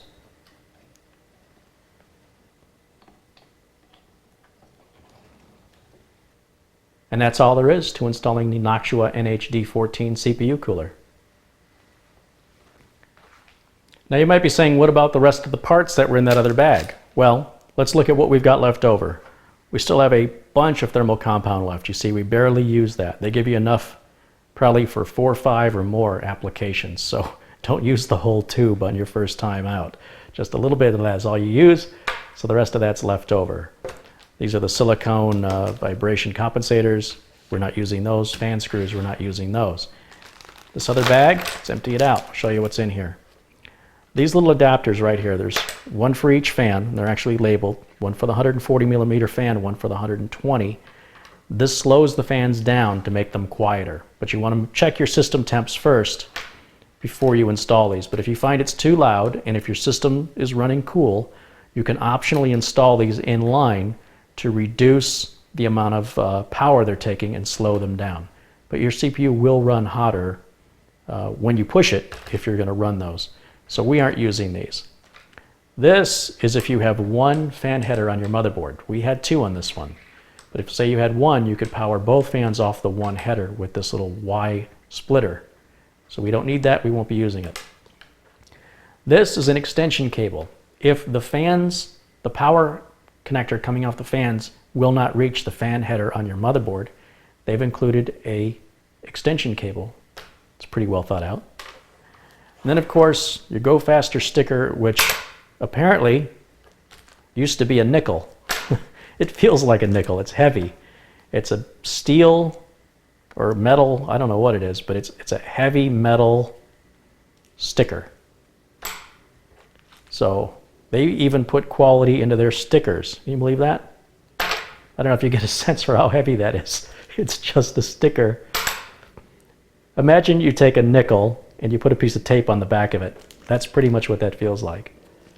So we're not putting any stickers on this case. I'll put it back in the bag, and all this will go back in the motherboard box and be given to the customer with the system. Now here's a close-up of just how close the top of the RAM comes to the bottom of the heatsink. And you can see we've got just enough room there. So that worked out really well with that Mushkin Redline. And on the other side, as I mentioned, we raise the fan up, and if you find the fan is still too low, just raise it up a little higher. And then you'll see I used some nylon zip ties, and I have zip tied those wires to the fans to make sure that they're clear of our PCI Express slot where we're going to be installing our video card a little bit later. But now we're ready to install the motherboard into the case. Now to install our motherboard into the case is pretty straightforward. We're going to need the little bag of standoffs and the little bag of motherboard screws that came with the case. I'm also going to use a mechanical magnetized screwdriver. Sometimes you see me use the cordless screwdriver, but on this system, because of the value of it, I just want to be real careful with it. You know, just these components right here, you're looking at about $1,600 just for this setup. So if you see me installing a $50 board or something, you'll see me pull out the cordless screwdriver and use it because I'm not so worried about it. So again, if you're building 10 of these a day, you almost have to use a cordless screwdriver to get it done. But we're building these, you know, these are individual systems we're building by hand. If you're building at home, you're probably building one. So the amount of time you're going to save in a cordless screwdriver versus the potential damage you could do, I'm going to say go with a mechanical magnetized tip screwdriver. So the first place we're going to start is by laying the case down. It's a lot easier to install the motherboard into the case when the case is lying flat. So with the motherboard tray, which is all the way in the back, facing down, go ahead and just lay the case down onto its side. Now here's a close-up of the motherboard screws that we're going to use to secure the board and the extra bag of standoffs. I don't even know if we're going to need the standoffs or not yet, but just to give you a close-up view of the parts we're about to use for the installation of the board into the case. All right, I want to try this a little differently. I've got it actually on the floor here just to give you a better angle from the camera. Not that I'm suggesting you build yours on the floor or anything like that. Now, it's very important you handle the components correctly. You don't want to have any electrostatic discharge. This is all very electrostatic sensitive, so it's important that it is handled properly. If you have an anti-static strap, now would be a good time to wear it and attach the other end of it to the unplugged case. Also make sure that you're touching the case on a regular basis just to make sure you're on the same electrical level. That'll also help to prevent any electrostatic discharge. Now, the first thing you want to do is just get any cables out of the way. So we've got a fan cable here. It's got a wire tie on it, a twist tie. Want to get all these twist ties out of the case. These do have metal in them. We don't want to reuse them. When you tie your wires up, use a nylon zip tie. Now, we want to count how many holes we have on our motherboard, and you can actually just look at the board. I'm counting 1, 2, 3, 4, 5, 6. I want to guess there's 3 more, 7, 8, 9. Sorry about that, I had to lean over there. And I'm going to count how many standoffs I've got in the case already. So I've got 1, 2, 3, 4, 5, 6, 7, 8, 9. It's interesting, these actually aren't standoffs. These are just raised sections of the motherboard tray that come up apparently to the same height. We may not need to use any of the standoffs that came with the case because it looks like it's already set up the way we need it. But let's verify that first. Now you see I've got the motherboard actually turned around backwards here. These are our I/O ports, and they need to go around this direction. Okay. So what I want to do, and you'll see I'm handling this mostly by the heatsink because I don't have to worry about any anti-static discharge, electrostatic discharge with the heatsink. And I just want to gently set this in its place and see if all of the mounting holes line up with all the standoffs. And line it up, of course, with the I/O shield. And there is one standoff here that has a little raise to it that will actually recess down into the hole, the motherboard mounting hole, and lock the board in place. And now I can look through the holes and see if I can see my standoffs through them. So I've got 1, 2, 3, 4, 5, 6.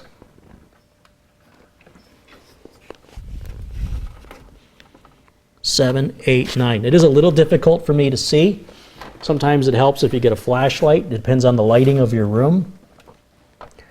What's important is that when we put the screws in, that the screws are going to grab onto something and thread through. You do not want a motherboard standoff hitting the back of the motherboard where there's no hole. It'll short it out, could create permanent damage to the board. So what I'm particularly interested in is this one right here is difficult for me to see. But I do remember when I took the board out that these two were lined up. One was not offset. So that's one way I also can tell if I can't see through it. I can use logic to know that that standoff is there.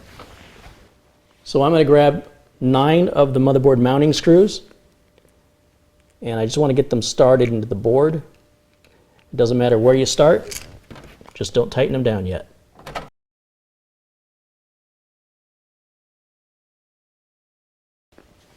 Now, one of the problems I can see I'm already going to have is getting my screwdriver down in here. The screwdriver is not going to be long enough, but I do have an extension bit I can use.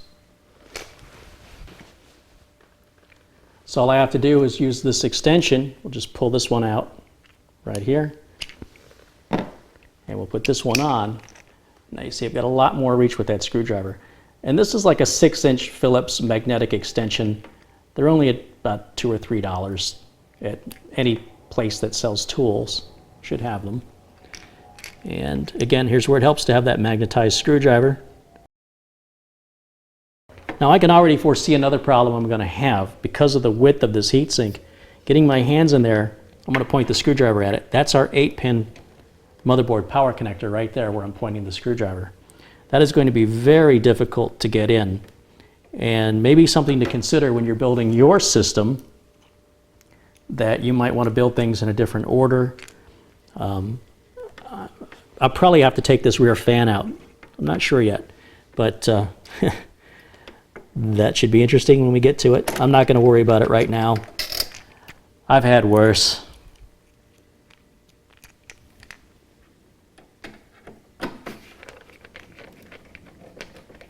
All right, now that I've got all the screws started, I'm going to go ahead and tighten them down. Again, it doesn't have to be a cross pattern, but it is a good habit to get into. These don't have to be super tight or anything. You just want them to be snug. We're just going to hold that board into place.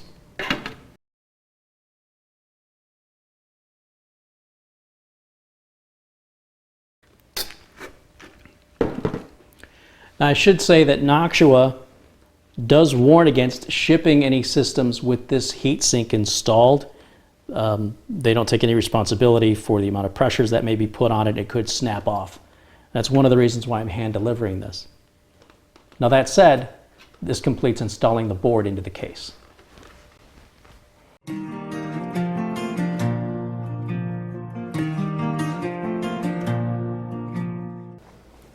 Now that we have that giant Noctua NH-D14 CPU cooler installed, all we've got left to do is hook up the cables. Now a lot of people get a little overwhelmed about the idea of hooking all the cables up. That's the part that scares most people. But really it's very logical. You just take it one cable at a time. You basically make sure everything has power.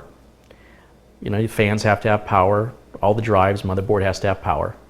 The drives need data cables, and then the front switches, LEDs, USB ports have to be wired up. You just take it one cable at a time, and before you know it, you'll have it done. So where I'm going to start is with the power cables. This is the nylon bag that came with the Seasonic power supply. And in here, they give us a whole bunch of modular cables. And the great thing about modular cables is you just use the ones you need, and that way you don't have to tie up a bunch of cabling and find a place for it in your case for, you know, for power cables you're not using. So that's the nice thing about modular cables. What's not nice about them is they often, I don't know what that was, they often give you a lot of them. At least Seasonic does.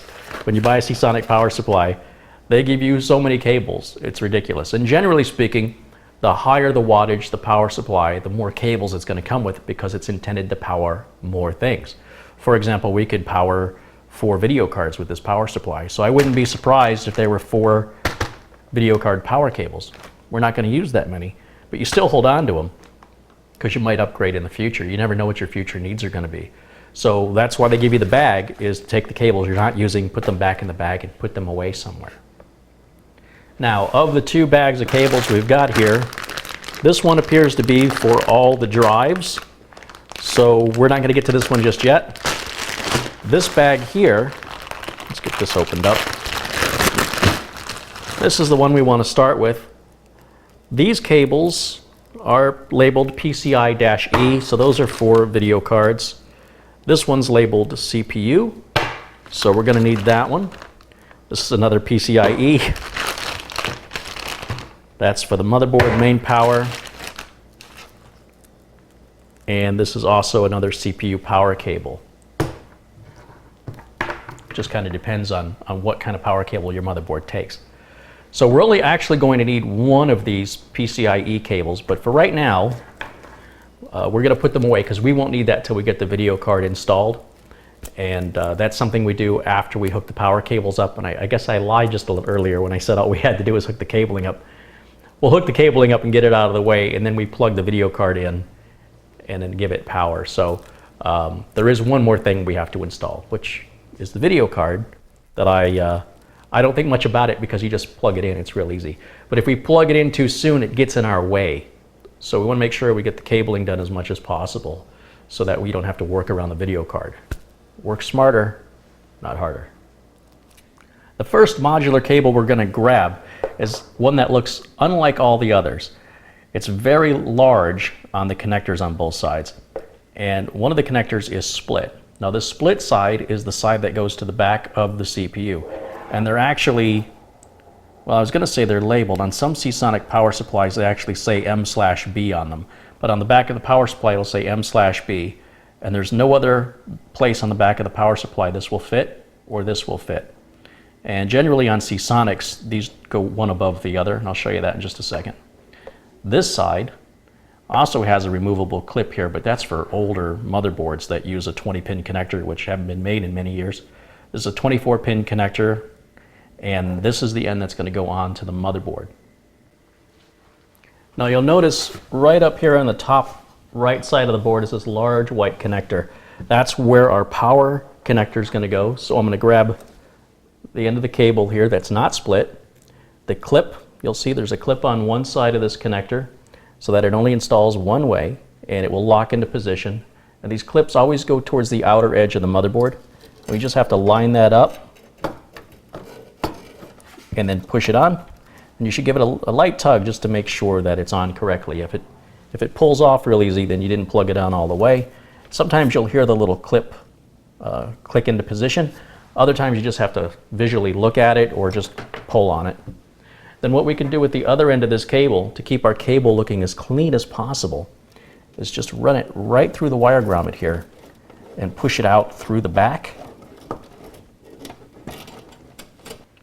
Then take the other end of the cable and put it through the wire grommet down here as close as you can to the power supply. The idea is just to hide the cable as much as possible. Don't worry about these other cables right now. Just ignore them, pretend they're not there, or if you want, we can just push them out the back for right now because we're not going to use them yet, and I don't want you to feel intimidated or anything with all these cables. So out of sight, out of mind, not something we have to worry about yet. Now I realize this shot's a bit dark because it's in the case, so I apologize for that, but on the back of the power supply it says M/B, if I can get my hand out of the way, on these connectors right here and the one above it. M/B is short for motherboard. You'll see they have little notches where the clip's going to go. So the cable will only plug in one way. And generally speaking, it's easier to start with the cable on the bottom. So that's what I'm going to do right now. So just rotate it into the proper direction and then line it up with the connector.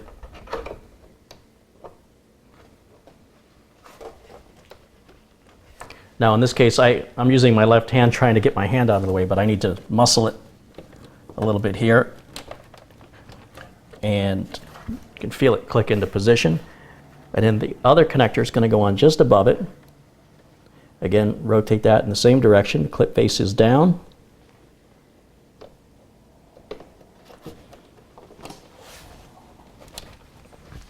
And now that connector is on.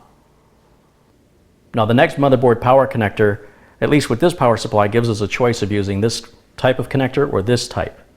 This is the most common type. Not exactly sure where this is used. You'll see there's a large 12-pin connector up here, and then this part goes to the back of the power supply. We're not going to use this one. Get rid of that. This is a more standard CPU power connector. That's what they call them anyway. And if I can get the twist tie off of it, I'll show you. There we go. You'll see one side of it splits like this. And that's because some motherboards only use a 4-pin power connector on the CPU. And some require an 8-pin, as this one does, so these two have to go together. And on the other side, it's actually labeled CPU here. And it's not labeled CPU here because you have to plug it where the CPU power is. It's labeled CPU here to match where it says CPU on the back of the power supply. So regardless if your motherboard uses one 4-pin connector or two, you'll always plug in the large 8-pin connector into the back of the power supply regardless. So that's how you know which end to plug in where. If you get them backwards, I'm not even sure you can get these backwards, but it wouldn't hurt anything if you did. If you're using an 8-pin on the motherboard side and an 8-pin on the power supply side, it shouldn't make a difference. But again, if your motherboard only had a 4-pin connector, you'd have no way to plug this end in. So anyway, that's the logic behind it. Let me show you how this goes on. Now the side with the clips always goes towards the edge of the board. And it's possible you could get a tool out for this. I'm hoping the cable's stiff enough that I'll be able to just push it on. It's going to be a little difficult though because of the split that's in there. Let's see what happens. So what I've done is there's a little hole in the top back corner of the case, and I've got my finger back there. I don't know if you can see it. And I'm just kind of pushing it on it that way and pushing the cable forward. It's a pretty stiff cable. And I've just heard it click into position. So that really wasn't too bad. It certainly was a lot more difficult than it would have been if we didn't have this giant cooler in the way. Now we're going to take the other end of the cable and put that right into that hole I was just using, way up in the corner here. And we're going to feed that through behind the motherboard so that cable is well hidden. So once again, looking down at this wiring grommet, there's still plenty of space in there for more wires to go through, even though this does look like it's taking up the whole thing. It's nowhere near being full. So we're just going to take the other end of that cable, feed it through the same wiring grommet here. Now right up next to this top connector, the next connector says CPU. All the writing is upside down back here. This actually says CPU on it. That's where this connector is going to go, and you can think about how you want that cable to look. So now's your chance to feed it through what you think will be the best looking way. So I can either bring it underneath or above these two cables here, or I could actually bring it in through the middle, but I'm not exactly sure how I'm going to feel about bringing it through the middle. I think bringing it from underneath is going to be the best. And again, the clip is going to face down. It can only go in one way, and it's only going to fit on one connector. So you can't plug it in the wrong connector, not at least without a hammer. And then just push it straight on, you'll hear it click into position. All right, well that was it for that bag of cables. So we can grab the other bag, open it up, and we have a ton of cables. Now we only have to hook up power to the optical drive and the solid state drive. I think that's all that's left. However, when the owner gets this computer, he's going to move some mechanical drives out of his current computer into this one, and he'll need more of these connectors to do that. But I'm not going to set that up for him since I don't know how many he's got or where he's going to put them. So I'll leave that to him. So at this point, we need one SATA connector, SATA power connector for the optical drive, because we have to give the optical drive power, and we need another one for the solid state drive. And so for the solid state drive, I will probably use one of the connectors here that's got, or rather one of the cables here that's got 3 SATA connectors on it, so that if he lines his drives up right, there'll be 2 connectors left for him to use without having to use another cable. And then for the optical drive, I want a short cable, as short as possible. These are Molex connectors we won't use. So this one I can see only has 2 SATA connectors on it. Obviously that's going to be a shorter cable. And the rest of these we'll put away. So the first thing I'm going to run power to is the optical drive. So I'm going to use the shorter of the cables. Like I mentioned, this has 2 SATA connectors on it, and then this end plugs in the power supply. I'll show you how easy this is. So here's a close-up view of the back of the DVD drive, or what I call the optical drive, because it could be a CD, DVD, Blu-ray. The connectors are all going to be the same back here. And the power connector, any standard SATA power connector, has a little notch in it on one side here. And that's how you know you can only plug it in one way. You can't get it wrong. It doesn't matter which connector we use. The problem is if we use the connector down here, the cable won't be long enough to reach. So logically, you have to use the cable end that's going to reach, and that's going to always face down. That little notch is going to face down, and you just line it up properly and push it straight on. It doesn't click or anything. You'll just feel it bottom out. And then take the other end of the cable and just run it right through the wire grommet, again, just to hide the cable. So you use the wire grommet that's as close as possible to you, and just run that behind the motherboard. Now the power supply is very clear on its labeling on which connectors you use. For example, all the rest of the connectors on the top here all say PCIe. So that's all for video cards right there. The next one down says peripherals. Well, a peripheral is a hard drive, optical drive, etc. So we can use any of these on this middle row. They're all the same, but to keep the cabling as clean as possible, I want to plug this into the next available power connector that keeps all of my cabling together. Remember, it's only going to go on one way, and you cannot plug it into the wrong connector. And it just clicks right into position like that. Now the last modular cable we need for right now is the last SATA connector, which will go on to the hard drive. Now again, I've got the cable here that's got the 3 connectors on it, and the reason I'm using that, as I mentioned, is when the owner gets this computer, if he's only going to put 2 hard drives in it, he'll already have the spot for 2 power connectors. He won't have to run another. Obviously, if he's going to put more than that in it, or he's going to move them around where these cables won't reach, well, that's on him. But that's why I'm using the connector, or the wire rather, that has the 3 connectors. And I will use the very last connector and keep the 2 middle ones open. And of course, this end goes on the back of the power supply, just like we already did on the optical drive. So here's the back of our solid state drive. This is the power connector here.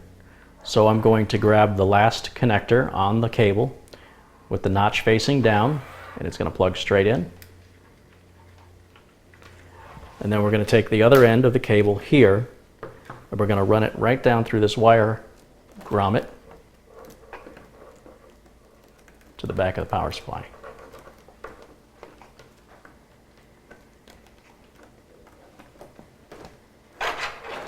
But don't worry about how messy these cables look right now. We'll clean that up. Once we know everything works, we can even get Windows installed, and this will be the last thing we do, is clean these cables up behind the motherboard tray. The important thing is that the front of it looks real clean. Now the other end of this cable is going to go on exactly like the cable we just put on for the optical drive. Really no differently. Just make sure the clip is in the down position, and it's going to go into the next connector over, although as I mentioned, you can use any of the connectors on this row. I just want to keep the cabling as clean as possible. You hear that click in. And that's it for the power cables for right now.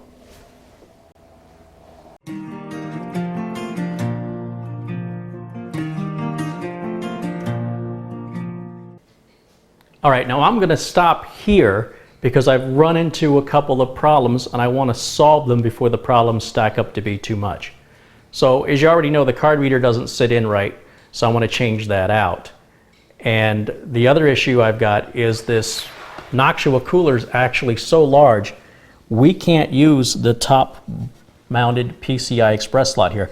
These two PCI Express slots that are blue are the 16-speed slots, and the customer needs both of those. So we're going to have to pull the cooler out. I also want to fix the front case door, and there's a couple other problems that I need to address, but let's do those three things first. So let me start with the easiest, which is simply to change this card reader out. Now, the customer didn't ask me to do this. I don't want to put my name on this computer if it's not right. And even though it won't affect the way the card reader works, I just don't like the way it looks. And remember, I'm putting my name on this computer as a example of the kind of work that I do. And I don't want to let anything go out that's shoddy or has a corner cut on it. So let's go ahead and just take this out. A new card reader is fairly inexpensive. This was like a $9 card reader, and in retrospect, I shouldn't have recommended it. It's my fault. I mean, I'm the one who recommended the parts, and I'm going to suck it up and replace it. Now, with every card reader I've ever installed, they always go into the back like this. And you can see when it does that, it doesn't quite line up with the front. So I went out and purchased another card reader. Now, I know for a fact this card reader is going to install into this adapter without a problem just that way. Now, some people in the YouTube comments have suggested, since you're feeding this adapter in from the front when you mount it in the case, maybe you should also feed the card reader in from the front. Well, I've never had to do that before, but let's see what happens if we try that. If we put this in and feed it in from the front,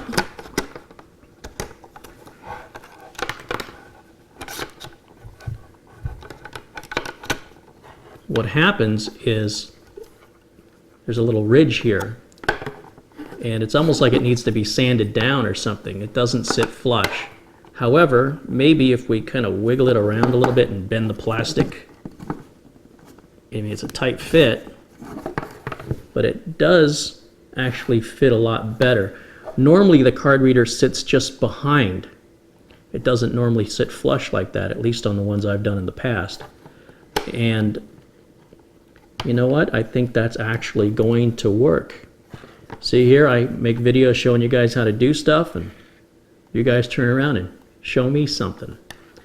Although, to be honest, I mean, this card reader is only $2 more. I think this one was $8 and this one was $11, something like that. And like I said, this will feed in from behind. It's going to work fine. So it's just a unique design on the front bezel of that card reader. So let me go ahead and tighten that back down. You'll see this time I'm not struggling to get the holes to line up. It actually lines up just the way it should now. And again, it just goes back to being unfamiliar with these parts. I should have stuck with parts that I was familiar with. And the adapter I'm familiar with, but the card reader was new to me. I am a little relieved that the card reader will work, that it wasn't as bad as my initial reaction was to it. Again, I built so many of these, I tend to always do it the same way. And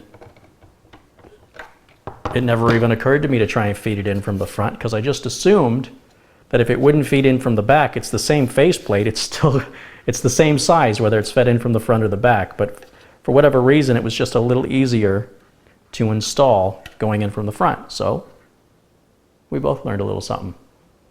Now I can go ahead and put this other card reader away. I guess I don't need it after all. That's a bit of a relief. And I feel a lot better knowing that it's going to look right.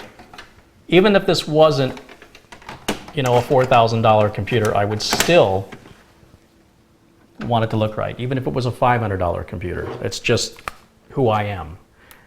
And I can go ahead and secure this back down.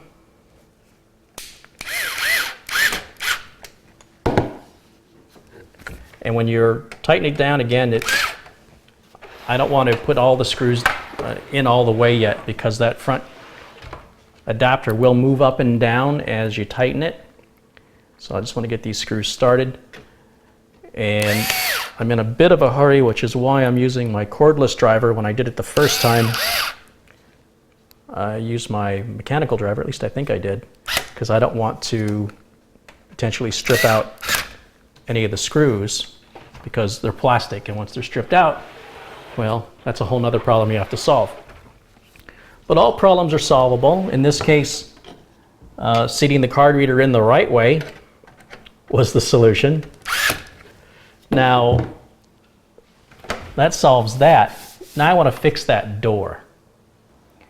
Now here's a close-up of the door, and if you look down at the edge, you can see we've got a hinge here and the broken hinge here.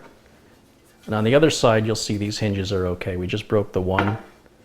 There's the hinge on that side, the hinge on that side. So on this broken hinge, if I can turn this around and show you, there's a small screw that has to be removed.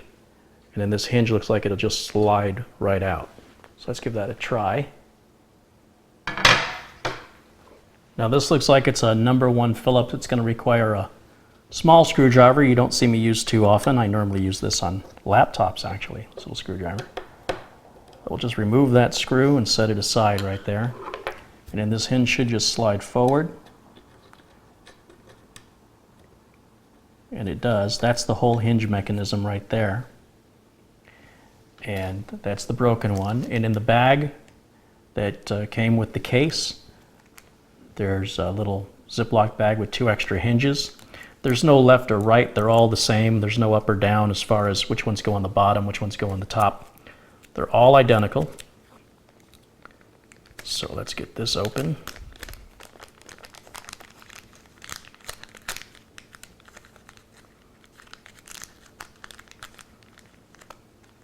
So there's our new hinge right there.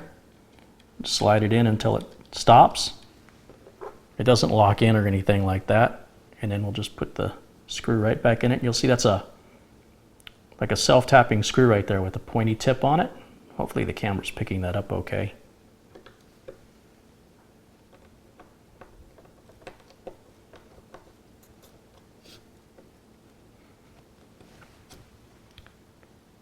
Job done.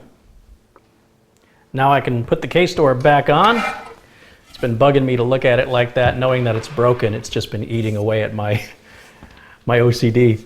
So apparently the best way to put this on is to just slide the one corner of the bottom on first, and then you can just snap one corner in, and we should be able to then snap the other 2 in. And there we go.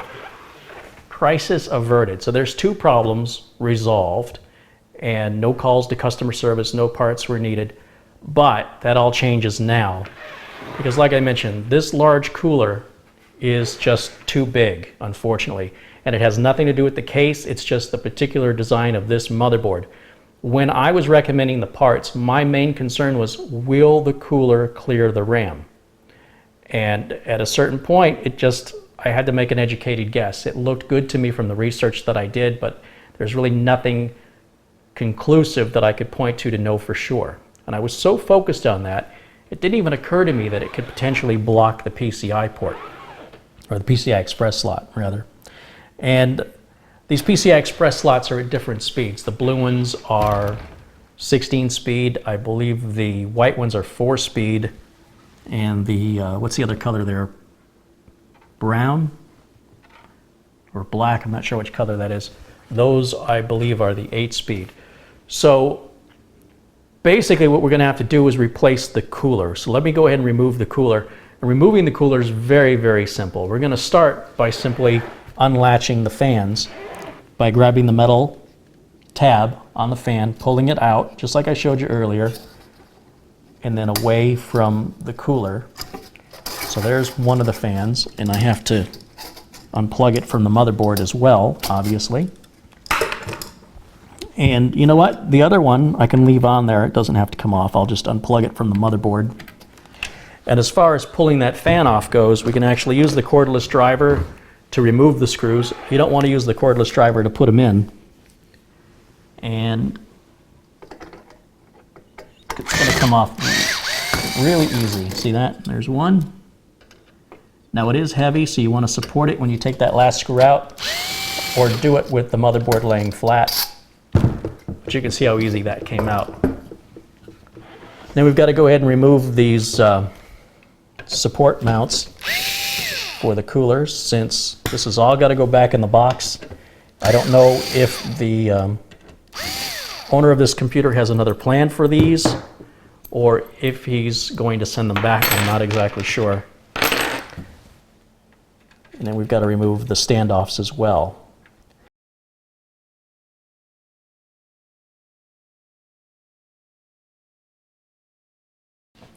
Now with the cooler out, I'm going to just take a bit of paper towel here, and I'm going to wipe the thermal compound off of the cooler and also off of the CPU. And we're going to need to clean the CPU a little better than this, but this is just the initial cleanup here, just to get the majority of that compound off of there. Now to just clean it up even better, I've got some denatured alcohol and Q-tips, and all I'm going to do here is make sure both surfaces are clean. You can apply this wet and it will just evaporate. And I like to go in both directions, and we're going to do the exact same thing on the CPU. Now when you're doing this, make sure you get around the edges of the CPU too, because the thermal material will actually get down in there. You don't need to remove the CPU from the socket. In fact, I'd recommend you leave the CPU where it is. And you want that surface of that CPU to be shiny like a mirror. So it may require a couple of applications, depending on how good you cleaned it with the paper towel to begin with, to make sure that that thing gets shined up. Remember, this is really going to help keep your CPU cool, and regardless of how you choose to put your thermal compound down, if you use what they call the P method or the straight line method, or you spread it out like I do, that really doesn't make any difference in the temperature. You can run those tests yourself and see. I mean, unless you're putting too much or too little on. Mostly the concern is putting too much on. But I've seen people that use the P method, they put too little on, and they have no idea they put too little on because they can't lift the heatsink up to look and see how it spread.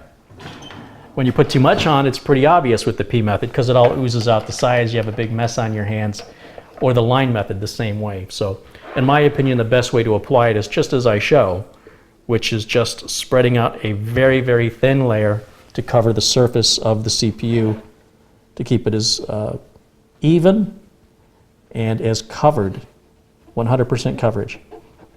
And, you know, it doesn't matter to me how you want to apply your thermal compound. I don't sell thermal compound, and there's just a lot of people on the internet that are passionate about it, that they only think there's one way and it's their way or no way. I say do whatever way you're comfortable with. I mean, if you know a way that you like, you certainly don't have to do it the way I show you. But my videos, again, they're intended for beginners. And if you're a beginner and you follow the steps I give you, I can tell you it's going to work as long as you follow the steps exactly as I show them. Now, if you do what somebody else says and it doesn't work, well, I suggest you ask them why it doesn't work, because you could have avoided that. But again, you can run your own tests on that. You can run your own experiments and run your CPU with like some heavy-duty application, like Prime 95 is a free program that'll stress test your CPU. And in fact, I can put a link to that. I will put a link to that in the video notes below.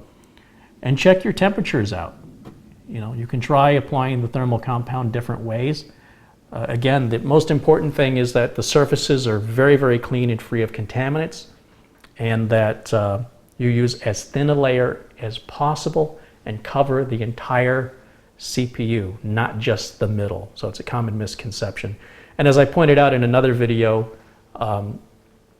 which I talked about, you know, the fact that CPUs really aren't fragile, there is thermal compound underneath this heatsink, and it's pretty sloppy. It's the way Intel makes them. They just slap it on there.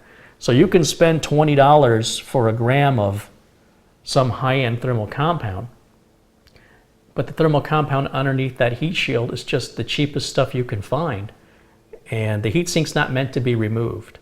So really, unless you're overclocking, I think a lot of people make a big deal about it. I've been doing this for 25 years. I've never had a system overheat. In fact, I've got customers that have systems that have been working for 8-9 years, and the only reason they get rid of them is because they're just too slow now to do what they need them to do. And ideally, you would change the thermal compound, I don't know, every year or so, just to keep it so it doesn't dry up. But I'll tell you, one of the worst applications of thermal compound is to look at just a classic Xbox 360. The way that they slap the thermal compound on those at the factory is crazy. It's way too much, and it probably causes more harm than good. And that's why you saw a lot of red rings of death. Sometimes just going in there and cleaning that thermal compound out and replacing it with a thin layer is really all they needed. Now, after realizing that the design of the motherboard places that PCI Express slot so close to the top, I recommended an Intel water cooler, because I know that's going to fit in there okay, and it's going to provide appropriate cooling for that CPU. And the customer really just wanted a Noctua cooler, I think is what it amounts to. So the customer did some research and came out with the NH-U12S, along with an extra fan for a push-pull configuration. And I don't know if we're going to put this fan in or not. I'll talk to him about it, because initially he kind of sounded like it was something he was going to do later, but we'll find out about that. Now, this cooler to me is almost identical to the EVO-212 from Cooler Master, and you've seen me use the EVO-212 in the past. And he looked at it and he said, no, I want the Noctua. So something about Noctua he likes. Hey, he's the customer, it's his money, and if that's what he wants, then that's what I'm going to put in. So let's unbox this bad boy and see really if there's any difference between that and the EVO-212. Because in the pictures and diagrams online, it seemed like it was pretty much identical here. So here in the box, there are two mounting systems. There's one for AMD and there's one for Intel. So we want to get the Intel mounting system. And you'll see it's actually a pretty small box. This is the AMD one. These are the accessories, which is going to be very similar to the accessories I've already pulled out with the other one, with the long screwdriver, thermal compound, the power adapters are all in there. And then we've got this piece of cardboard. And then the cooler is actually in there like so. Not sure how we're supposed to pull that out. I suppose we grab the edges of the cardboard, pull it straight up. I'll tell you, I wish more companies pack their products the way Noctua does. I mean, I can't imagine a product being damaged in shipping from Noctua. So nothing else in the box. And I imagine this just opens up like this. It does. We can open up both sides. Well, maybe we can't. We'll open up the bottom. How about that? I'll tell you what, that looks an awful lot like an EVO-212 to me. All right, now this is not a specific Socket 2011 cooler like the NH-D14 that we were using. That was actually an SE 2011 model. So this one's going to have a slightly different mounting system.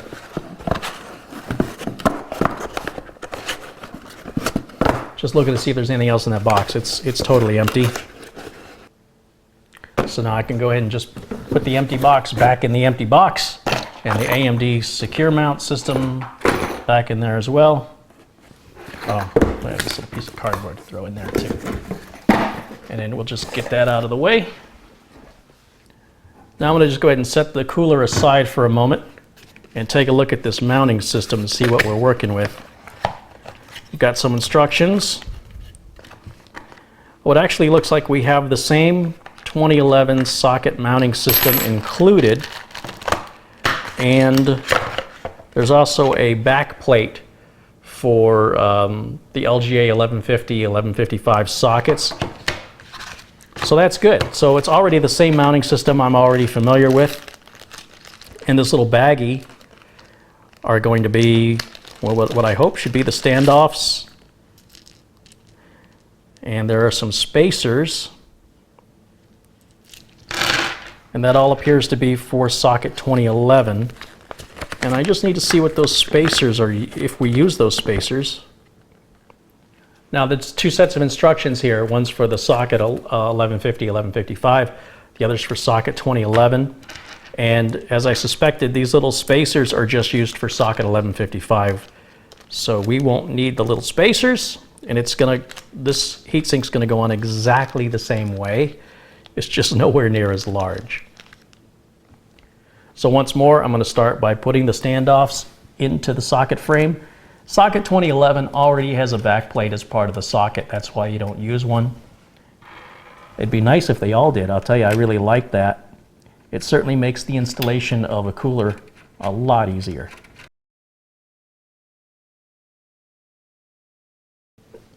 Now I'm actually not going to use anything in this accessory kit because we've already got all this stuff out from the bigger cooler, and all this is the same.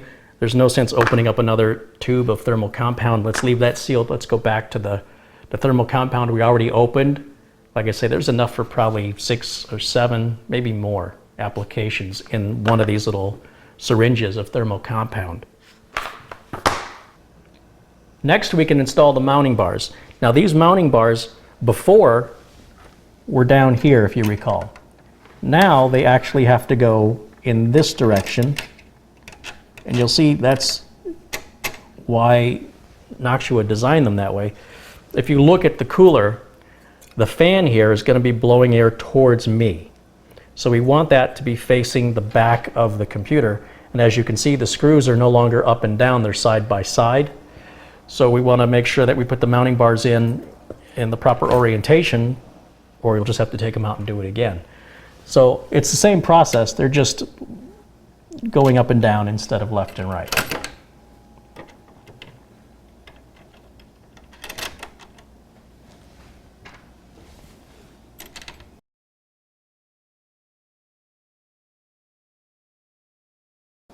Now I'm going to go ahead and lay the case straight down so that we can work with gravity here. It's going to be a lot easier to install the CPU cooler with the case laying down. Now before, you saw me mount the cooler with the motherboard out of the case, but it's really no different here except that you're just not going to be able to see as well with the motherboard in the case. But I'll try and get you a better camera angle here. Now, just like before, we're going to take our thermal compound and we're going to put a very small dab of it right there in the middle. And you'll see I'm using as little as possible. Again, I've got a nice clean piece of Scotch tape, and I'm just going to smooth that out, and I want as thin a layer as I can possibly get to cover the entire surface of the CPU. And it looks like I didn't quite put enough on, but let's just keep working at it here and see what it's going to look like. Remember, the whole point of the thermal compound is really just to get into the little microscopic nooks and crannies of the surface of both metal surfaces, the top of the CPU and the bottom of the heatsink. And putting too much on actually impedes the heat flow instead of improves it. And you can see that we just want to cover the entire surface of the CPU, and what I was going to say is you can see how a little bit goes a long way.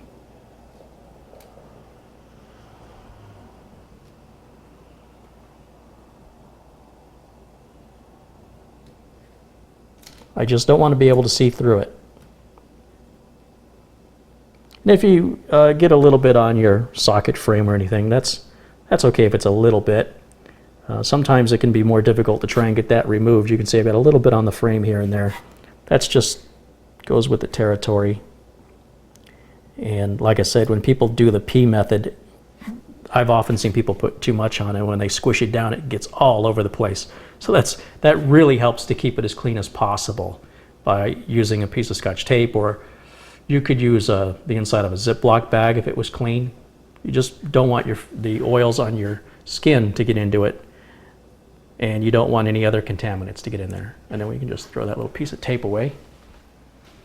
Next, we can take the cooler remove the protective cover from the bottom. Again, it's just there to keep that bottom plate free of contaminants and dust and dirt.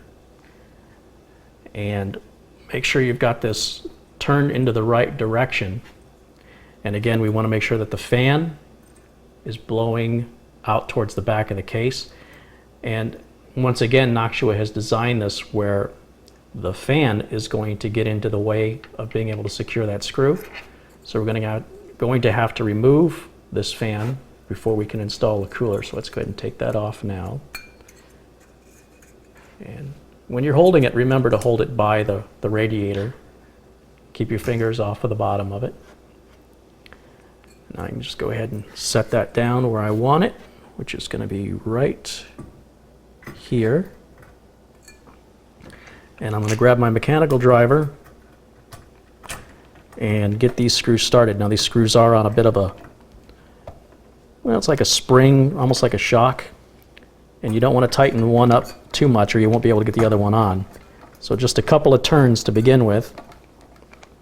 And now you see I've got them started, and now I can go ahead and give them each a couple of turns back and forth to try and make sure that they stay completely balanced as far as how much pressure we're putting on the CPU. We want the pressure to be equal.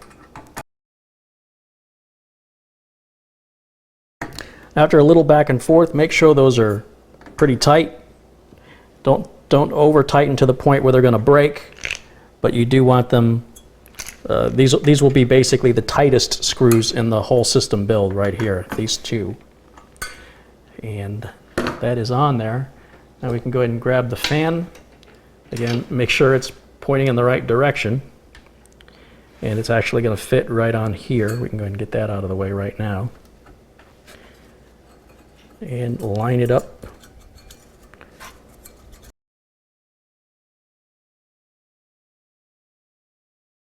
And that's in. Now we should have much better clearance, and I can see that we do already, between this topmost PCI Express slot and the side of the cooler. So that's a lot better, and then we'll just get a wire tie and we'll tie this extra cable up to make sure it doesn't get snagged or in the way.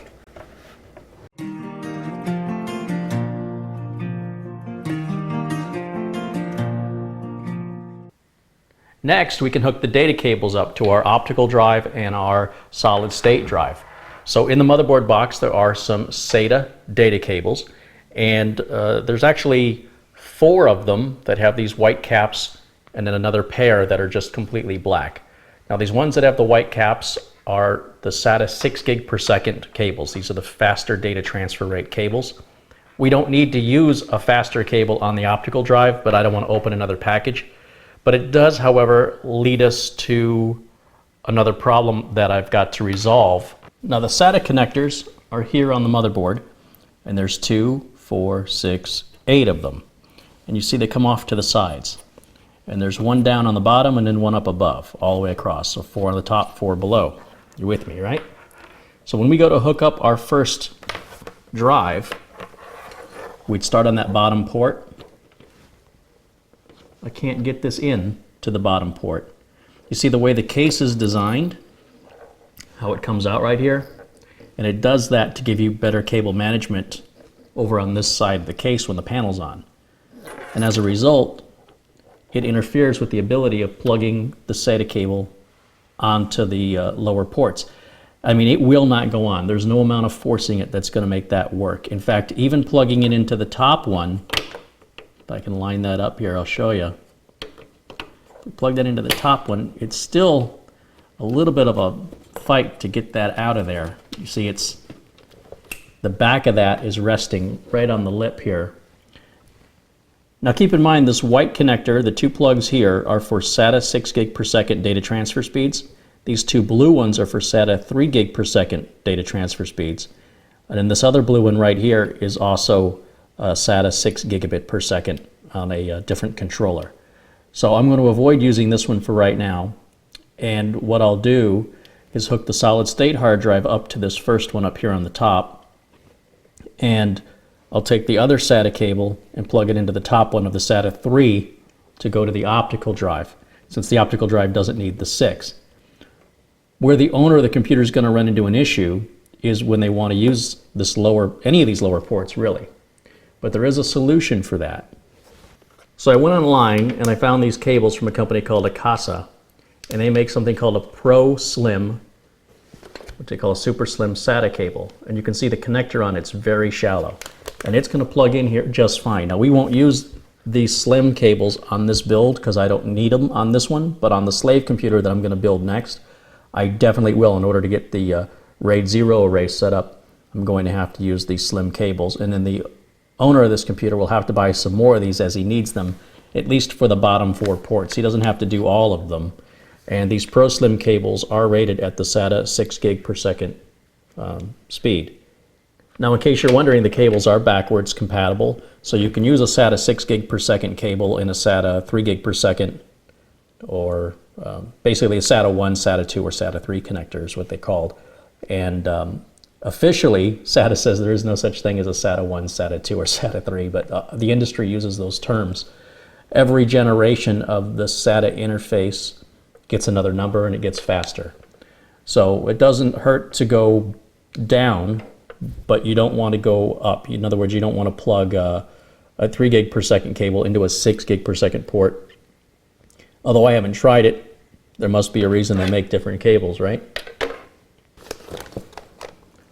Now, I won't be using these Pro Slim SATA cables on the master PC, although the owner, if he's going to add drives to this computer, may have to purchase some more of these, but it's good to know they exist.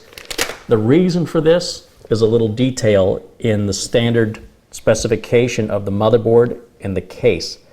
The case is a standard ATX case, but the motherboard is not. The motherboard is a different standard, and it's actually about just under an inch wider than a standard ATX motherboard. So because of that, you know, if we had that extra inch there, we wouldn't have this problem. So it's a minor detail, and it has to do with the form factor of the P9X79 WS motherboard. Probably all the P9X79 boards from Asus are the standard, and they're not the ATX standard. They're like a server standard, which I'll put in the notes because I can't think of what it is right now. But it's a larger standard than ATX, and it's a little detail that I overlooked, but it doesn't kill the project. It's not a major mistake. As you can see, there's an easy solution to fix it. We don't have to change the case or change the board. Everything's going to be fine.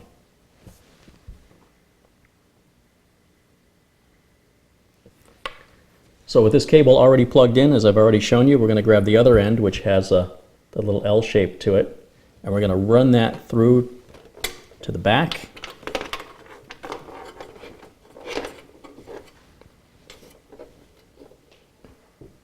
Now the other end of this cable is going to go right here onto the back of our solid state drive. Next, I'm going to use the topmost next SATA connector, which is a SATA 3 gig per second connector. And we're going to plug it in right there. And the other end of this cable is going to go right up to the optical drive. But you know what? We can route it around just to make it look a little cleaner. So we'll run it through the back. And now the other end of this cable is going to go right here on the back of our optical drive. Now we can hook up our rear case fan, which is actually quite simple to do. We've got the wire coming out right here. It's a 3-pin fan connector, and there is a 4-pin fan header right there on the board next to the RAM. And there's a little notch in it so you know which 3 pins to use. In this case, we're using the 3 lower pins, and the top pin just remains unused. And then on the front of the case, we've got a front intake fan. And again, they often have these wire ties wrapping these wires in shipping. And we have 2 fans there. There's one, and there's the other one. And we can use this opportunity now to go ahead and untangle these cables and put them through this wire grommet down here. Keep our cabling as neat as we possibly can. And then if we turn this around, turn the computer around, on the motherboard we can look for other fan headers, places that can power these fans. So I see we've got one way up here, which means I can actually route this wire right up through this top grommet, just again to keep it as clean as possible. It's the same connector, and that can go right on there. And for this other front fan, we've got another fan header down here on the bottom of the motherboard, and that one can go right on those 3 pins. And that hooks up all of our case fans. Next, we can hook up our video card. So here we've got the GTX 680. Let's get it out of the box and see what it comes with here.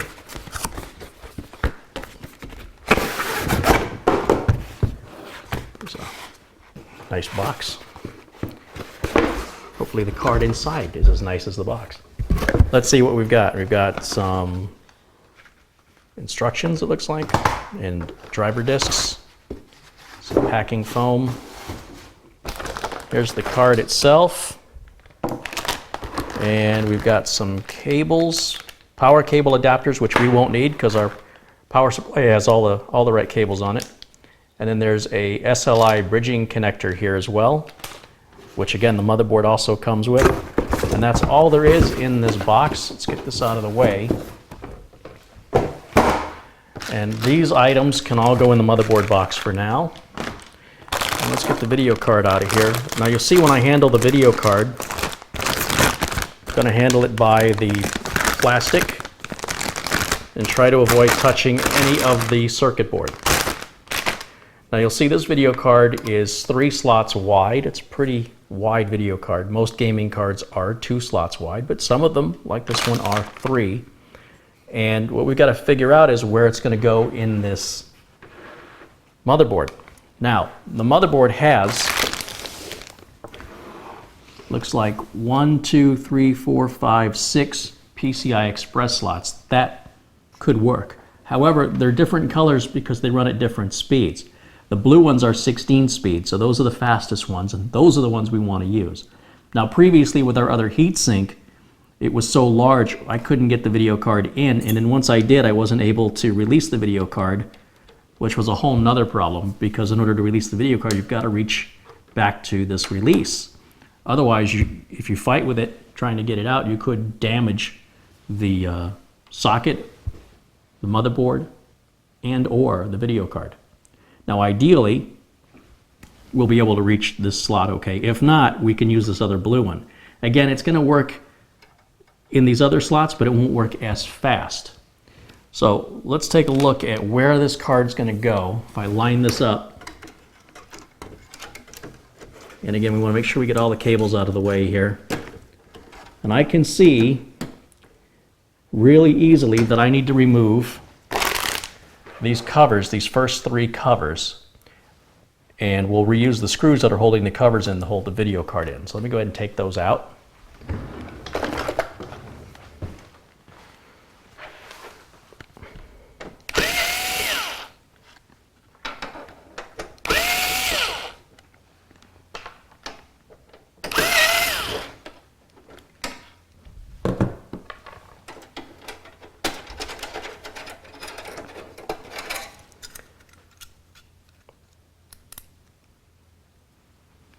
Once again, I recommend taking these covers and putting them in the motherboard box. You never know when you might alter something in the system, perhaps go with a different size video card, one that's not triple wide like this, maybe one that's a double wide, and then you'll have an empty hole here to fill. So just put those away in case you ever need them. Now there is a plastic cover on the back of this card, and it says, if you look real closely here, I don't know if the camera's going to focus on it, but it says remove protective film before use. So just find a corner that you can grab that and pull that off. Okay, now that card is ready to be installed. Well, take it back. There is a cover here that needs to be removed. This little blue cover. We'll just pull that off. That's really just garbage. You can throw that away. So make sure you don't have any cables in the way. You'll see I'm picking the fan power cable up and holding it up out of the way. And I just want to see how that's going to look, if it's going to fit. And it is a tight fit up there, but the heatsink is no longer blocking us from installing it, which is a good sign. And we just want to line up that connector on the card with the connector on the board. Make sure it's lined up completely. And then we're just going to push it straight on, and it should just click right into position.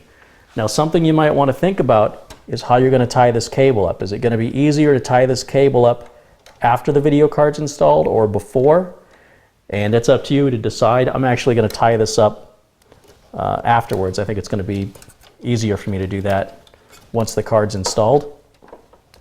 And we've got the card installed, and as you can see, one of the potential issues is if you're going to remove this card, you can't see the back of these retention levers. The one that's holding the card in, you can just see the tail end of it right between the heatsink and the top of the card.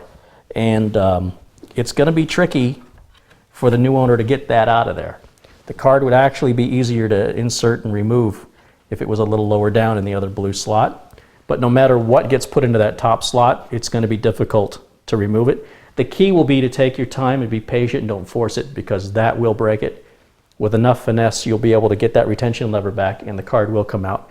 But they sure did not make that easy. It's interesting because Asus makes the motherboard and Asus makes the video card, and you think they would have considered that. However, it is what it is. And if he were to use a water cooler instead of this large heatsink, it'd be a lot easier. It just so happens that the retention lever lines right up with the radiator on the heatsink. So if there was a water cooler involved, it wouldn't be in the way at all. It'd be a lot easier to get that out. So, you know, if you wanted to make your life easier, I suppose you could take the 2 screws off and pull the heatsink off, and then that would make getting the video card out a lot easier too. So I guess what I'm saying is I still would have thought Asus would have considered that. The Socket 2011 heatsinks are fairly large when they're air-cooled. Perhaps they just assumed you're going to use a water cooler. I don't know what they were thinking, but it's something to keep in mind when you're choosing your parts and when you're building your computer. Because I assure you, putting it together is just step one. At some point, you're going to want to take something apart or repair something or upgrade something, and you're going to have to undo the work you did. So think about that when you're putting it together. How is this going to come apart? Because there will be a day when you need to take it apart. Next, we're going to grab this modular cable in the bag of cables that came with the power supply. This will be the last power connector we have to hook up. And this end here is going to go to the back of the power supply, and this split end is going to go onto our video card, just like this. Here on the back of the video card, you'll see we've got 2 power connectors. There's an 8-pin and a 6-pin. And on our cables, we can make them 6-pin or 8-pin with this extra 2-pin connector right here. It doesn't matter which one you use where. If the plug fits, it's in the right place. You'll see that this plug, all the plugs have a clip on one side. That clip is going to face down on this video card. And it doesn't matter if you start on the right or the left. I'm going to just go ahead and plug the left side in first, and you can just hear that click right into position. And then on this other connector, we're not going to use this 2-pin, so that this is now a 6-pin connector. The clip facing down, and it'll plug straight in. And you can grab a wire tie or something and just tie this other one back. Now the other end of this cable, you can see you've got a decision to make here. You can either run this cable around back and then through the bottom, or you can just run it straight down and wire tie it up. I mean, either way, you're going to be looking at some cabling. It's just really up to you how you want to do it. Because I want this to be as clean of an install as possible, I want to go ahead and run these around through the back.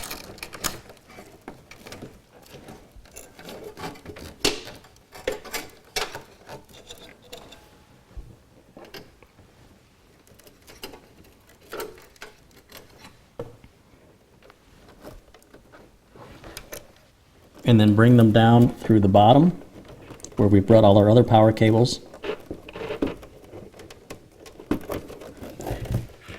And remember, we're just doing this for looks. It has no effect on the way the system performs. It may help with the airflow, probably won't make much of a measurable difference either way.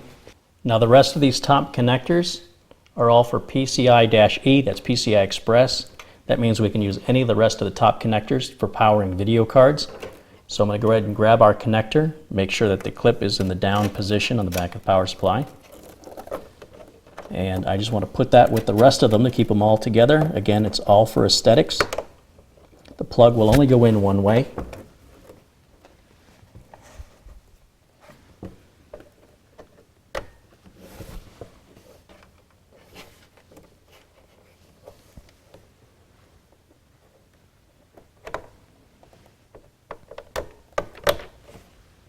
And that's got our video card hooked up. Next, we can hook up the front port umbilicals. We'll start with the front port USBs, which are right up here on the top of this case. And a bunch of wires come in from the front. You saw those early in the beginning, and I ran them through the back to get them out of the way so they're out of sight, out of mind. And now it's time to start hooking them up. And the front port USBs, 3.0 ports anyway, are very, very easy to hook up. It's a cable that looks like no other. It's a 20 pin, or sometimes they call them a 19 pin connector, and it's got a little notch on one side, so it can only plug in one way. And right up here, just above our video card, is a blue connector with a little notch cut out in it, and that's where this plug's going to go, and it simply just plugs straight on. There's nothing to do with just, there's no special tricks to it. It just plugs straight on. I don't know how else I can make that any simpler in explanation. And that is all there is to hooking up the front port USB 3.0. Now the next connector you can hook up is the front port audio connector. That's your headphone and microphone jacks on the front of the case. Now in most common motherboards, the Gigabyte and Asus boards you see me use most often that are traditional desktop and gaming boards, that front audio connector is right down in this corner. However, Asus has moved it on this board, and they've moved it to just over the video card, and it's going to be difficult to get on now that we plug the video card in. On the other hand, if we already had it on when we were plugging the video card in, we'd want to be doubly sure that we weren't pinching that cable when we were plugging it in. So either way, it's a little bit tricky just to get at it, but it's not a difficult thing to do. In fact, with the video card in, there's actually a space behind it. And you know you've got the right cable because the cable says HD audio right on it. And that's your front port audio connectors. And what you can do is just run this cable right up behind the video card. I just have to turn it in the right direction where it's going to sort of bend naturally out of the way of the connector. And as you can see, it just came right up through there. And then I can just plug that straight on. Finally, the last connector we have to pull through the back here is our front switches. So our power switch, reset switch, hard drive LED, and power LED. And they're going to go onto this white connector right here. Now, I've shown in a previous video how Asus uses this thing called a Q connector. It's optional. I think it's a really good idea. However, sometimes the cables fall off of it and they don't sit on it right. And since you got to plug the cables in anyway, to me, I'm really on the fence about using the Q connector. Again, I really like the idea of it, but in practice, unless you're taking the board apart all the time, which I don't know why you would be, you shouldn't have to plug these on but once anyway. This is always a difficult thing to film, but it's actually a pretty easy thing to do. This connector is where all your front switches and LEDs go. And it even tells you right on the bottom, reset goes here, power switch goes there, hard drive LED goes there. And then above that, you see it says speaker, and then above that it says power LED. So basically it's referring to the top row of pins on the top row of text and the bottom row of pins on the bottom row of text. Your motherboard manual also has it stated really clearly in there as well. And it doesn't really matter what side you start from. I usually start from the left and work to the right, but it really doesn't matter. So grabbing this group of connectors, you'll see they all have different labels on them. So grabbing the cable that says hard drive LED, and you'll see there's a plus and a minus on it. The plus, at least on every board I've worked on in a long time, always goes towards the edge, and it's going to go on that first two connectors on the bottom, first two pins on the bottom. Next, there are two separate pins for the power LED. One is positive and one is negative, and they're split out. And following the same format as the hard drive LED above it, the positive one goes on the very last pin on the edge.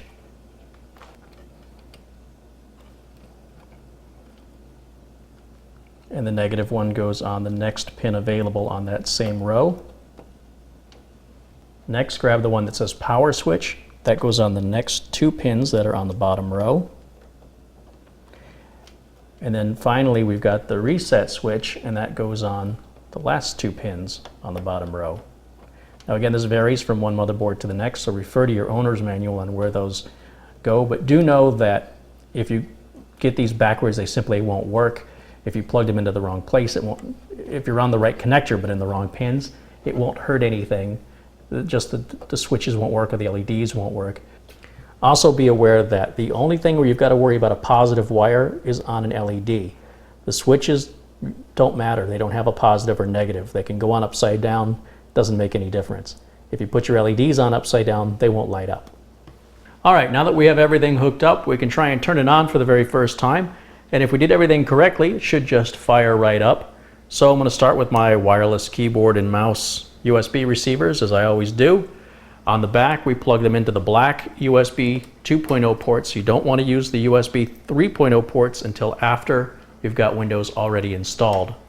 Although why you'd want to plug a keyboard or a mouse into a USB 3.0 port, I don't understand anyway.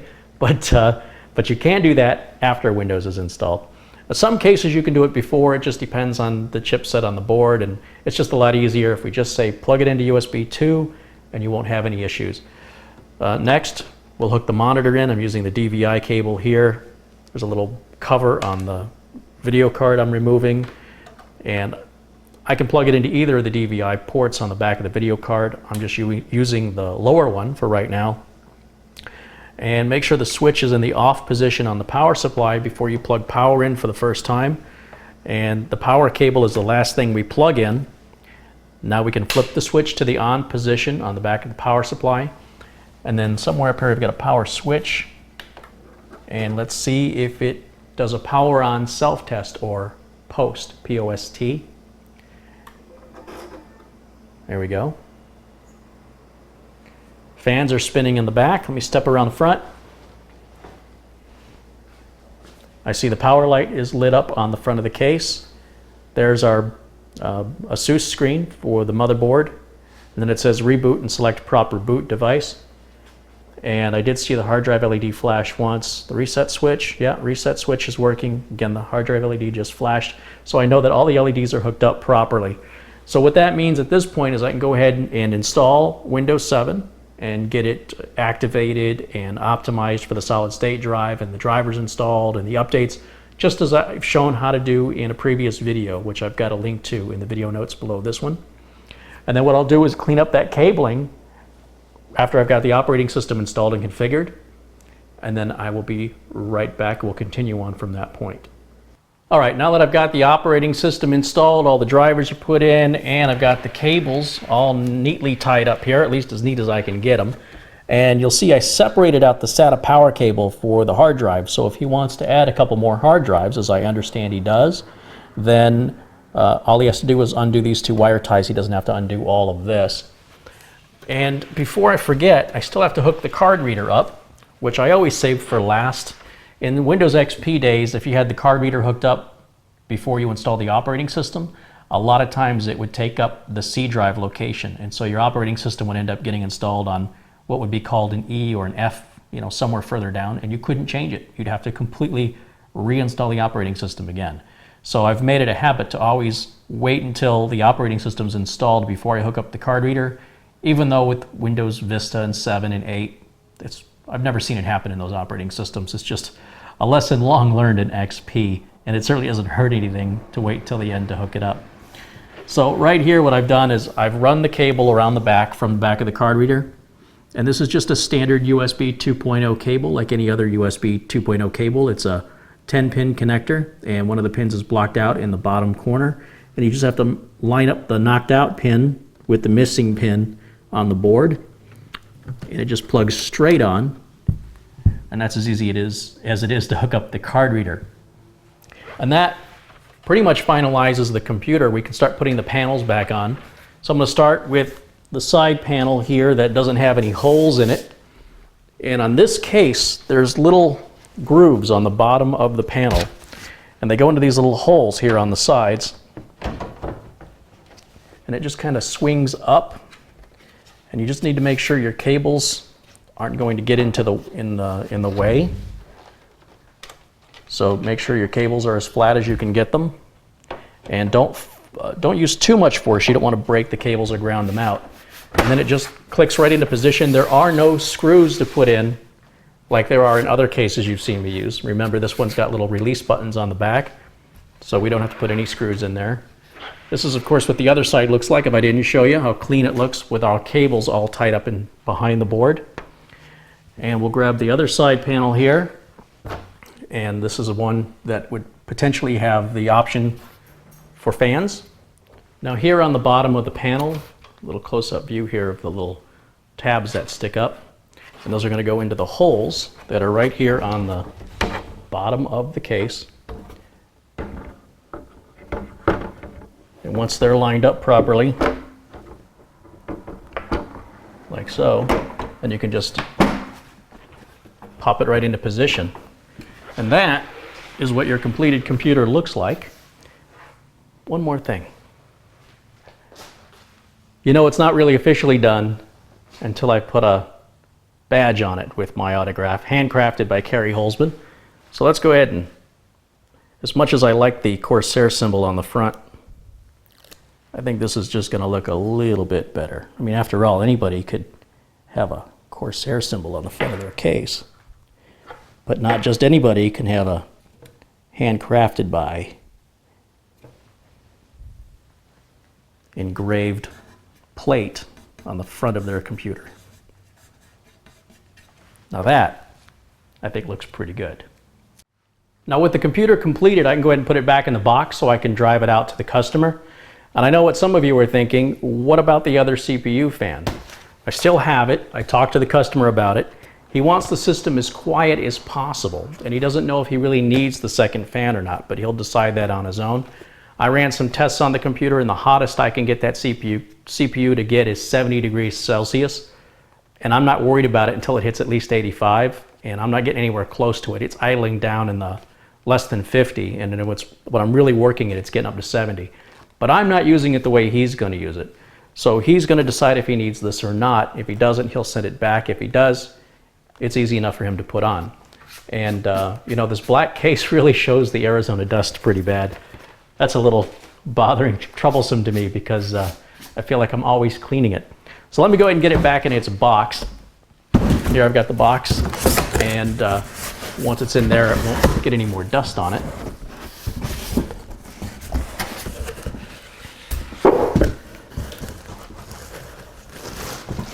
There was this piece of cardboard in there that supported, I suppose it supported this side of it. I'm not going to reuse that because it looks a little tricky to put back in correctly. But we are going to put it back in the box just the way it came out. On the styrofoam, you'll see there's a little arrow here that indicates the front, direction of being front. Put that right on there, and then turn the case upside down. Oh, it's a little heavier than I thought it would be. Oh, there it is.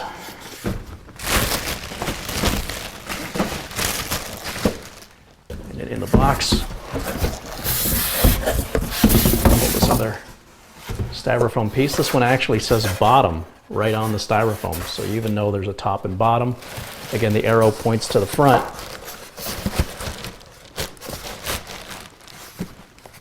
And we get a nice snug fit, and then just take the box. And you know, when I'm shipping these, it's important for me to know which way the video card is hanging upside down in shipment. So even though I'm driving this out there, it's going to be best if I just play it safe and pay particular attention to which side the video card's on. So upon looking at the back of the case, I can see the video card sitting in this way. So I want to make sure this PC is laying down in that direction so the video card's not hanging upside down. Could come loose. Nothing I couldn't fix when I get it there. It's just a little embarrassing if the customer were to open the computer with me right there in front of them and it doesn't turn on. Well, it's more embarrassing if I'm right there in front of them. It's embarrassing either way. So I know that this case has to lay down in this direction for the case, for the video card rather, to be seated properly so it's not hanging upside down. But I'm going to take the case and flip the case upside down.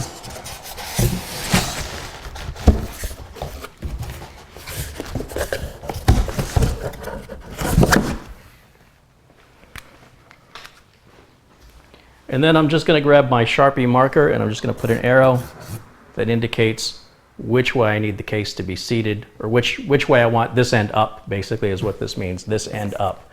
So we want this side to be laying flat, right? This end up.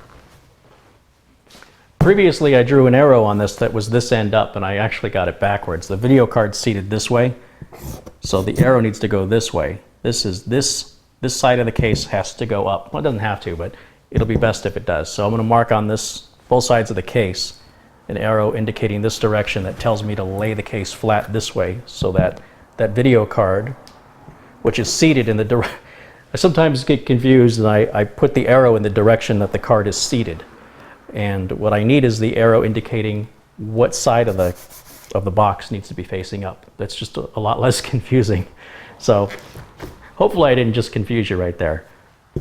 But it's not rocket science. Apparently it is for me, but for everybody else it should be pretty simple.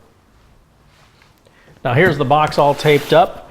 We've got all the spare modular cables and the power cable to the computer in the Seasonic bag. That's going to go to the customer. And in the motherboard box, you'll see it's pretty full with lots of stuff in there. We've got extra cables. This is an extra USB 2 and eSATA connector that can go on the board, which I did not install. There's more SATA cables. There's a serial port. Again, I did not install. I don't know anybody who would use that anymore. All the documentation and all the extra parts, you know, it's just about the right size to all go in the motherboard box. It doesn't overflow it. And if for any reason you have to send the board back under warranty, of course you put the socket cover back on it. You can put it right back in that board in the anti-static bag, and that way the manufacturer won't complain about how you shipped it back to them. And now we can start on the slave PC. All right, now I've run into a new problem. That is, I've got the machine all ready. Windows is installed, activated, updated, everything's rocking and rolling. Except I forgot to add the Wi-Fi card. So when I went to add the Wi-Fi card, Windows won't boot anymore. I've tried all the available slots. I've tried 2 different brands of cards. And these are PCI Express just 1X cards, but they should work in the 16 size, full-size PCI Express slots. And the system will post, you know, it'll go through its power on self-test, but Windows will blue screen, it will not load. And it was running rock solid before I tried to add this. He's got to have the Wi-Fi card. So I was going to try an Intel branded Wi-Fi card, but the customer's done some research and has found that in discussion forums on the digital audio software that he uses, there's apparently a slight delay in the network chipset that this board uses. And he has requested that I take the board out and replace it with a different model, which is really not a big deal. I mean, it sounds like a big deal, but it's not, because he's essentially replacing it with the same board. Let me explain. Behind me, right here, we've got the box for the old board and a box for the new board. And you'll see they're almost identical. This is a P9X79-E WS, and this is a P9X79 WS without the -E. So all the same issues that I had with this board, I'm going to have with the new one. However, this one apparently has a different network chipset on it. I'm not exactly sure what the complete difference is between the two. So what I'm going to do, because I'm running so far behind in this build, it's taking a lot longer than I thought it was going to. I'm going to go ahead and just fast forward this as I go through the removal process and the reinstallation process of the new board. So enjoy.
Okay, the new motherboard is in, as you've just seen, and now I'm going to do my first turn on here to see if it's going to work.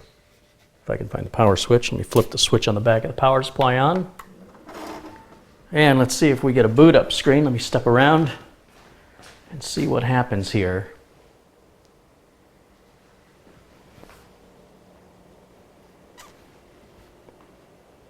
Now, I've seen this happen before when we use a brand new CPU like this that hasn't been encoded into the BIOS. And if you have an older BIOS on a high-end system like this, you'll see the fans are turning here, the power light is on, but nothing's happening on the screen. And there's a diagnostic code on the motherboard that reads 00. So what we've got to do is we've got to download the latest BIOS, and Asus has a flash utility or a means of flashing which you can do even without a RAM and processor on the board, as long as you've got power to it. And when I first saw that, I thought, well, that's kind of dumb. Why would anybody need that? I mean, the way we flash BIOSes is fine. Typically on any other socket but a 2011 anyway, in my experience, if you put a new CPU in that the BIOS doesn't recognize, the system will still turn on and it'll say unknown CPU. With this system, it doesn't do anything, so it leads you to believe you may have actually installed something incorrectly. Well, there's a great how-to on using the Asus flash utility that's straight to the board. Basically, there's a USB port that's white on the back of the motherboard and a little push-in switch. And you've got to download the latest BIOS from Asus. You've got to rename it to a specific name for the board. Put it on a flash drive, plug the flash drive in, hold the button in, and the light will sit there and blink, and then you wait. It takes like seemingly forever until the light stops blinking. It's actually probably around 10 minutes, which is, to me, a long time for a BIOS flash. And then once that's done, turn the system off, remove the flash drive, turn it back on again, and then you should see a post. So I'm going to go download the BIOS right now, and then I'll be right back. Okay, so I'm back with my downloaded BIOS file. And actually it was a little tricky to find it because it's such a brand new board, but nothing a Google search couldn't fix. And then when I downloaded it, it's named incorrectly for this procedure. So you have to give it a specific name, which again was another Google search, but I've got it there. And I've got a link, or I'll put a link rather, to a video that details out this process, and perhaps I'll even cover it a bit later.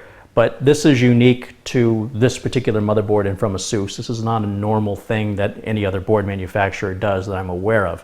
So let me turn this case around so you can see what I'm doing.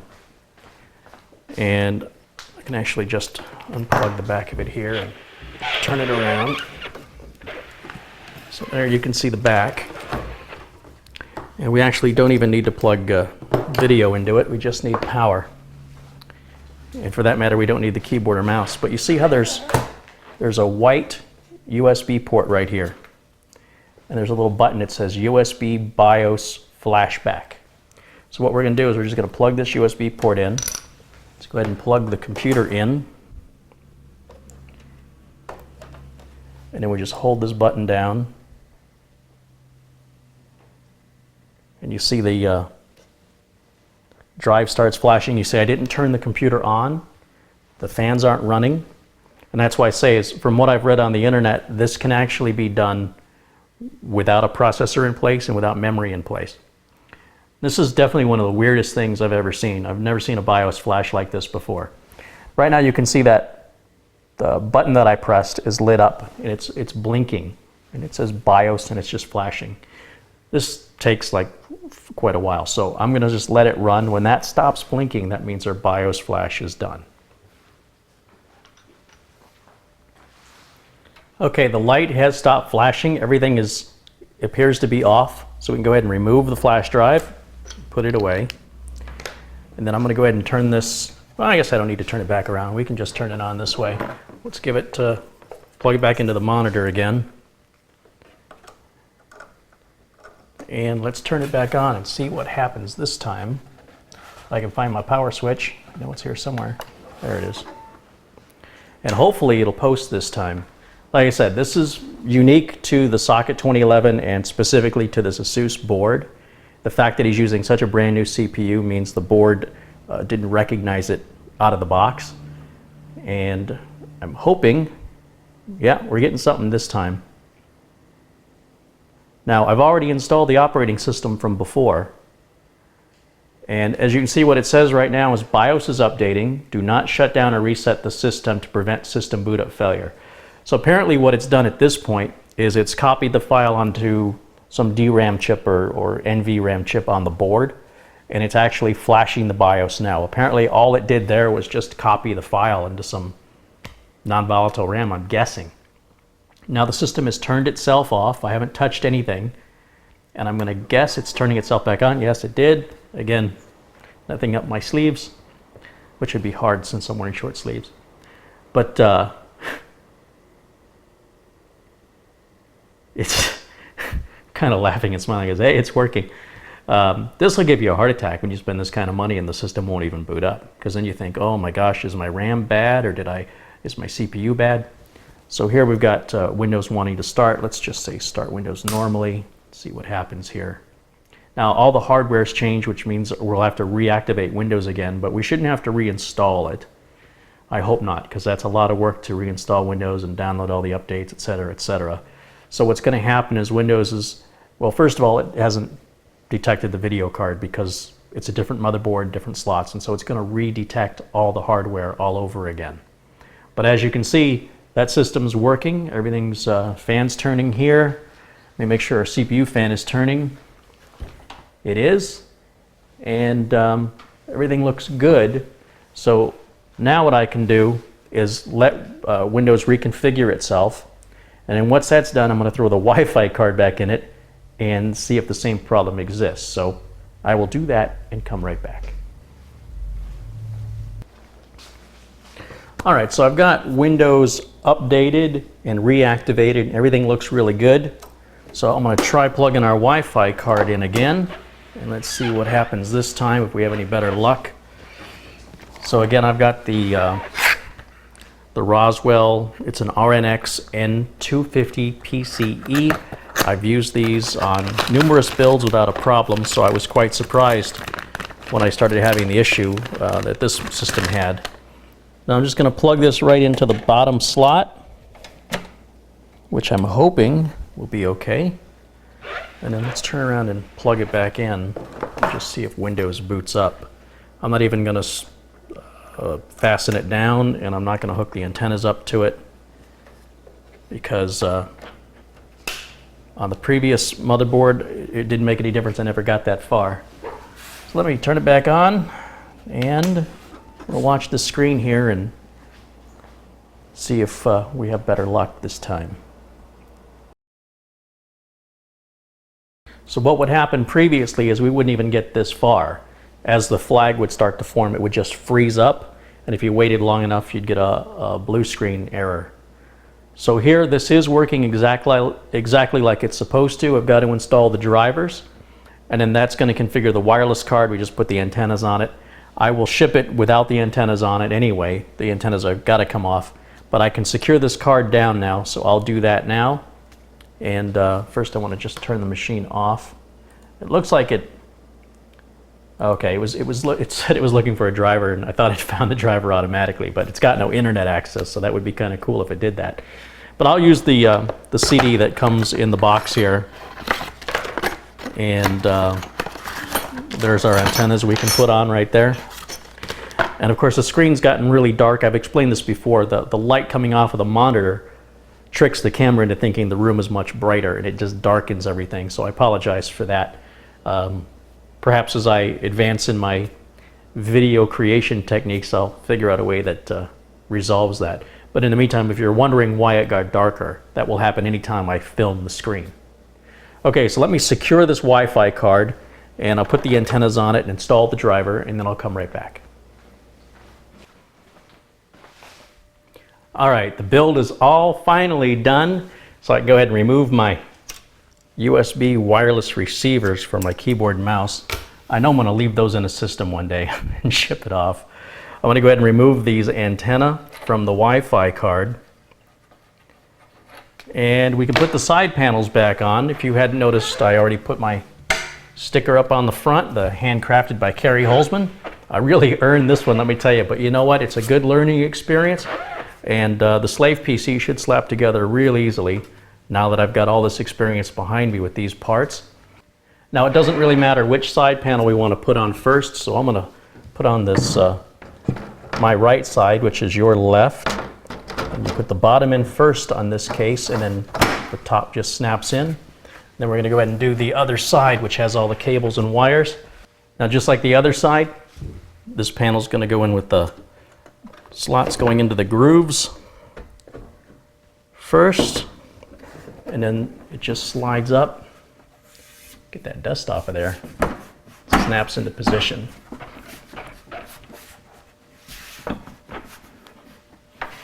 And there is our completed computer. And I think what I want to do is just get a little Windex out and clean it up a little bit. All right, next, put it back in its bag. You know, I gotta say, this is my favorite part of the whole building process. Is just a great sense of satisfaction that the job is done, and some anticipation that the customer is going to soon receive it and start putting it to use, and hopefully enjoying it and making a lot of money from it.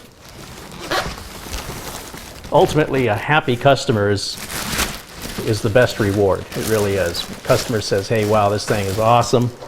That's great. Especially when a customer invests this kind of money and they're using it for work. All right, there we go. So now when I put the box on it, I've already got the arrows marked on the box that shows which way is up. So we'll seat the box down like so. That looks pretty good. You'll see I've got the arrows marked on it on both sides. So when I get the other system done and I go to load these up, I know that I want the box, when I ship this or when I put it in the car, because I'm going to drive it, I want the box to lay this way so that arrow is up. I know that video card's seated straight down. Not that it would really be a problem, but it's just a preventive measure really is all that is. Okay, so that is ready to go to the client.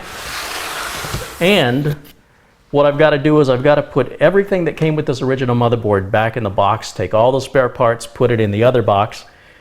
You need to send, if you're going to send something back for a return, which in this case it's not an RMA, it's a return, you need to put everything back in the box that the motherboard came with. So that's why it's important you don't throw anything away until you know you're either past your 30-day return period or whatever your return period is, or you're happy with everything, you know you're not going to be taking it back out.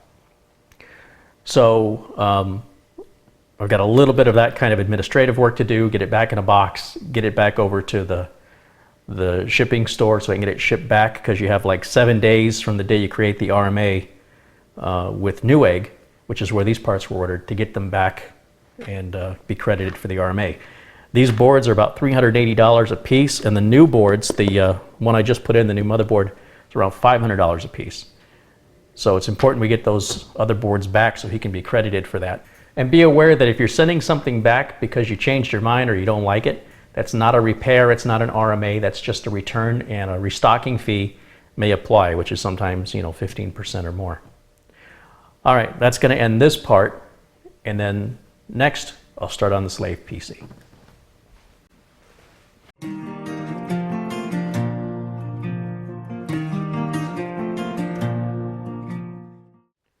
All right, now with the master PC done, we can start working on the slave. Now, because we're using mostly the same parts, adding a couple more solid state drives, doubling the RAM, changing the video card, different power supply, but for the most part the assembly is going to be identical to what we just did.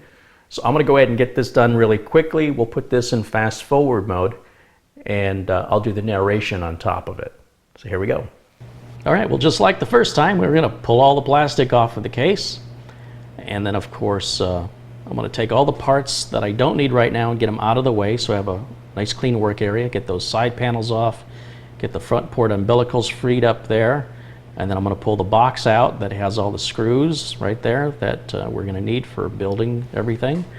This is the power supply, pulling it out of the box, and I'll turn this around so you can see what I'm doing a little better. You'll often see I struggle a little bit getting the Seasonic power supplies in these Corsair cases. This one went in pretty easy, but the 8-pin cable to the motherboard is a little bit short, so you'll see me struggle with that here in a minute. That's the optical drive in, just like that. And this drive, or this computer rather, as I just mentioned, has 3 solid state hard drives. And what I'm doing right now is just putting each solid state drive into its own drive caddy. There's 4 screws in each one. Okay, so there's number 2. And then number 3. This is at 10 times normal speed, in case you were curious. And then we'll just go ahead and slide those in their tracks, 1, 2, and 3. Bingo.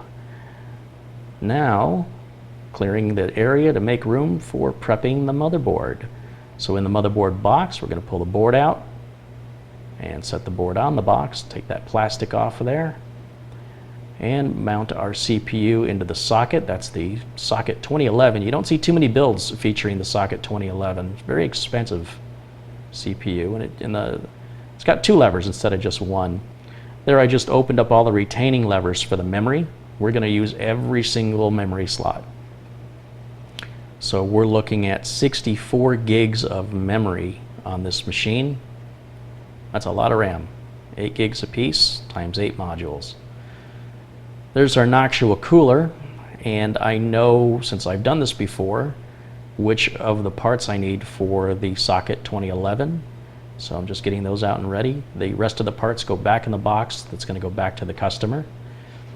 And of course the standoffs go in first, and then the mounting brackets. And then I need to go grab some thermal paste, which is what I'm doing right now, along with a clean piece of Scotch tape. So I'll put that little tiny bit of thermal paste on there, and I'm going to smear that as thin as I can get it and cover the entire CPU, 100%. And then we'll go ahead and mount that. In order to mount the cooling fan, I have to take the actual fan off of it, because as you see, it covers up the mounting screw when it's on, but that's how easy that is. And of course I just plugged it into the board. The board is now ready to be installed in the case. I need to put the I/O shield in. That's done. I've already made sure all the standoffs are correct, so now I just have to line the board up and go ahead and tighten the screws down. Now up by the heatsink, it's a real tight fit for that screwdriver. So in a minute you'll see me grab the manual screwdriver, and there we go. And that's enabling me to get into that tight spot and just verify that the screws are all tight but not too tight. And now it's time to start doing the wiring, the part most people really are afraid of. That's the 24-pin motherboard power connector I just put on. Now here comes that short 8-pin cable that, again, I wish Seasonic gave me an inch or 2 more of cable. You know, as fast as you see things going, you see how long this is taking me. I'm struggling because the cable is just long enough.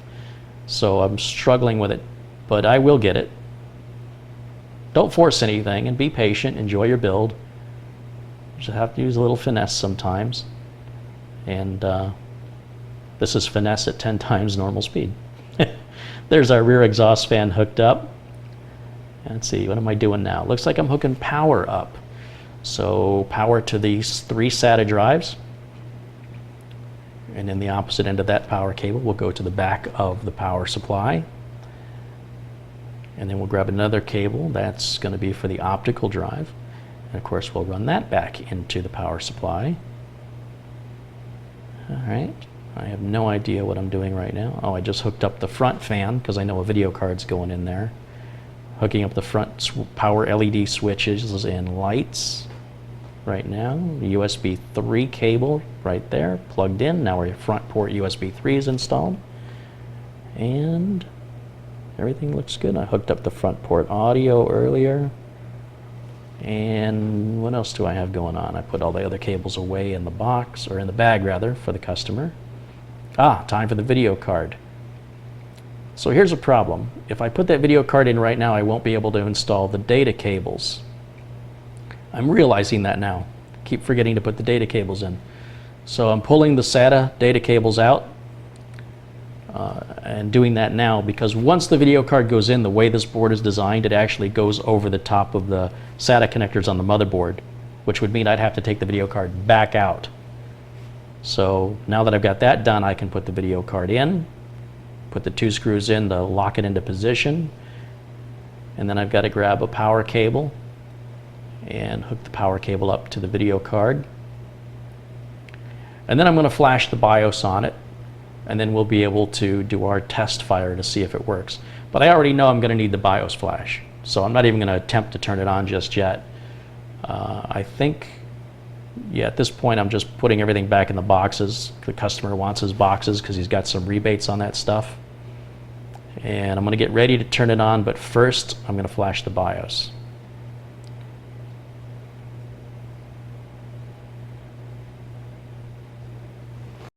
All right, now I need to stop here for a minute because I've encountered yet another problem. And the reason I want to show these problems to you is in the unlikely event that a problem does happen, it doesn't mean your whole system blew up and you have to just, assume that all the money you spent has been flushed down the toilet. Everything that happens is repairable and probably is going to cost you next to nothing, or it's going to be relatively inexpensive compared to what you spent on the rest of the system. So don't let the fear of something going wrong stop you from building the system. In fact, it's only when things go wrong that we really learn anything. So I've had lots of opportunity to learn on these 2 system builds.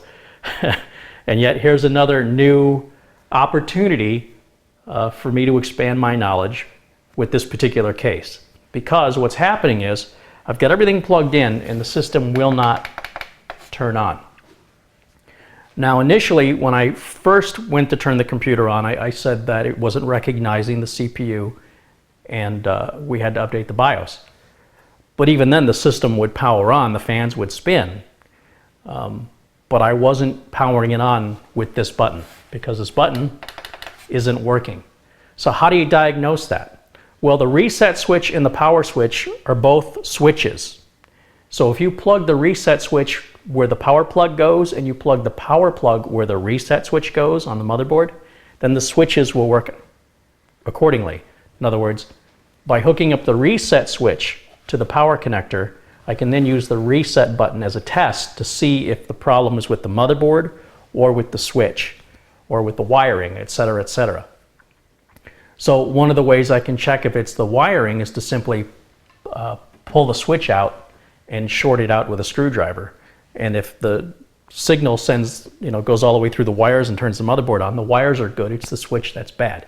So that's what I've already done, and hopefully I haven't confused you at all, but basically you'll see nothing's happening with the power switch, right? And the reset switch is right here next to it.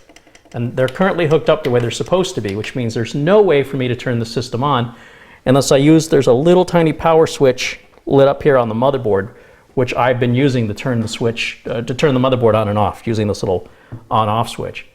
However, if I just change the location of the reset switch connector over to where the power switch plugs in, and then press it, you'll see it turns on. So right now this switch does nothing, and the reset has become our on-off switch. So what do? Well, every case is going to be different with regards to how the front panel is wired up.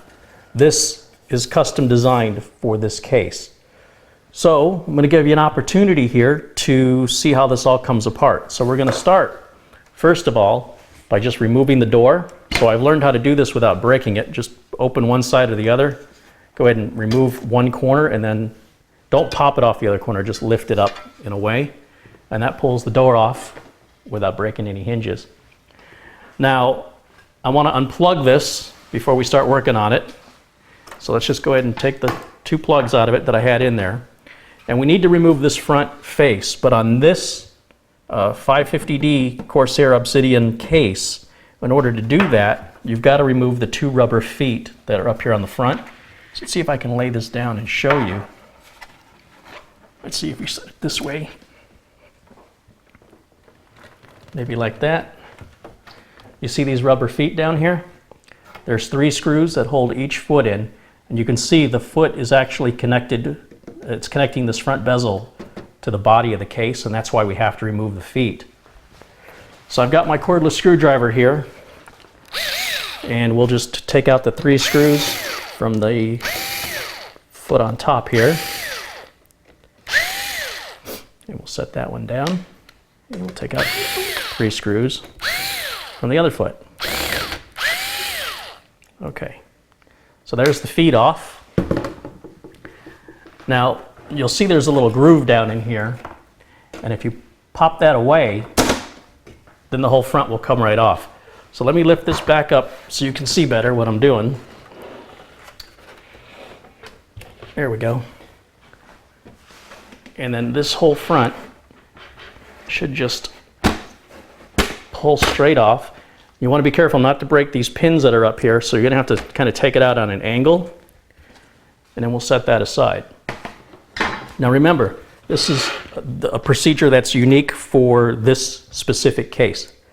Now this little group right here, this is the power switch, the reset switch is right there, USB 3s, and then the front audio headers are right there. So to pull this out, there's a screw here and there's a screw here. So I'm just going to take those 2 screws out. There's the one, there's the other, and then this whole piece comes out as one piece, but we're going to have to disconnect everything that's hooked up to it, which means hopefully you didn't wire tie everything up, because if you did, you'll be unwire tying it. And we want to pull the USB 3 off there. And then the audio header's got to come off. All right, so that's the 3, right? The front switches, the front I/O, and the front USB 3. And go ahead and pull those back through the case.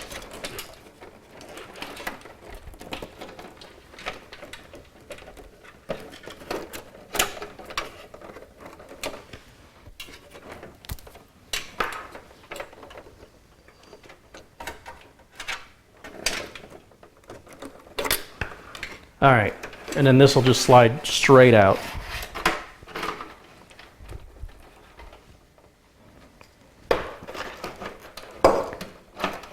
They've actually got a little wire loop that these are running through above the optical drive.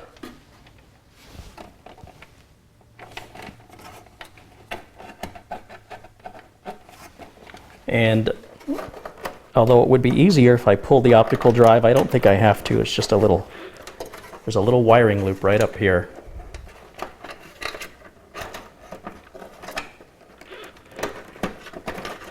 We should be able to just pull those straight out. There we go. Anyway, that's the whole piece that has to be replaced because of the switch. You see, this is all soldered in. I'll give you a close-up of this. It's all soldered into the back of this. This one connector right here, if I can pull that out, that one connector is your front switch, resets, your front power and reset switch, your LEDs. That all goes into this one giant connector. Now, why that's got so many pins, I have no idea, but that's also the front port audio, and it all connects into the circuit board. And since I know that the back of this switch is right back here, if I short out these grounding points, the system does turn on, and it verifies that the switch itself is bad. So let me tell you what I did next. It was late Friday, and I emailed Corsair and explained that the front power switch on my Corsair Obsidian 550D case doesn't work. And on Monday, I got an email saying, we're sending you a new replacement. It was that easy. By Wednesday, the part showed up. So what I've got in my hands is what Corsair has shipped me, which better be that whole face. Let's see what we got.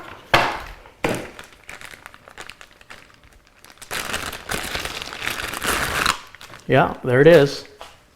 They sent me the right thing. And hopefully this one will work. That'll be the main thing. And you can see it's exactly identical. And we just want to make sure we put it in exactly the way it came out, with the USB ports to the right. Not this way, but this way. And again, I may end up taking this optical drive out to get these cables seated back into the little wiring loom. But for right now, I'm just going to put that in like so. And you can pull the cables through the other side once you've got them started, and take up all the slack so that you don't pinch any of the cables when you're reinstalling this.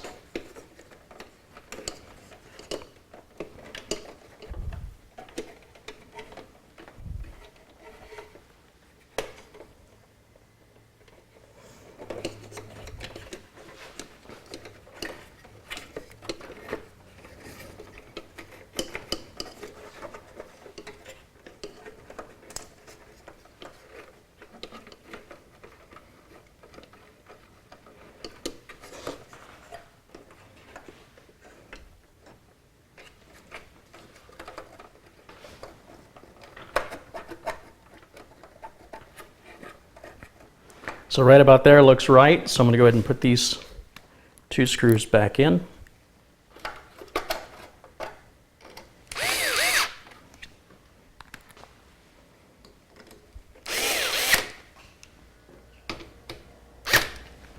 Now that's fully seated and is back in position, and I can actually hook it up real quick just to make sure that it's going to work okay. I'm not really worried about the front port audio at this point. Just want to make sure that the power switch is going to work, and I'm pretty confident that it will, and I'm sorry that you only got to see half my face there.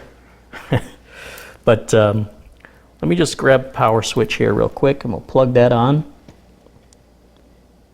All right, now with those just temporarily hooked up, let me just give this some power and see if it's going to work.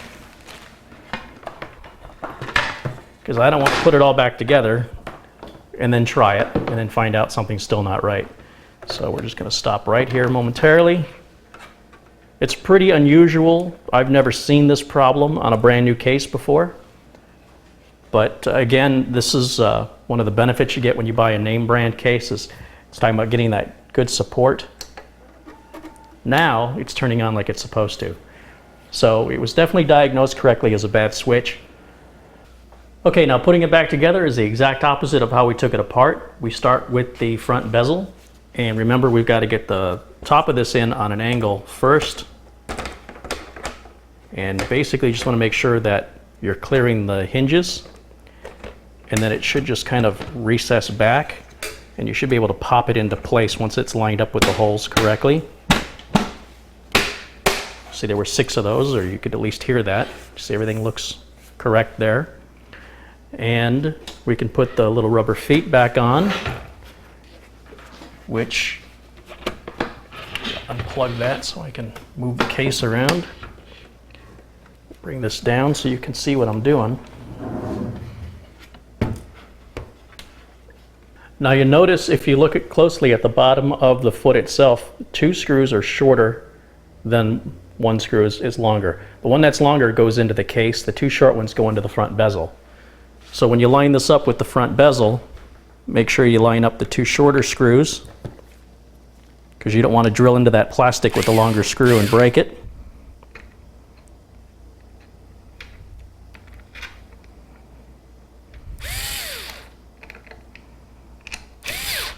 There we go. There's 1. There's 2.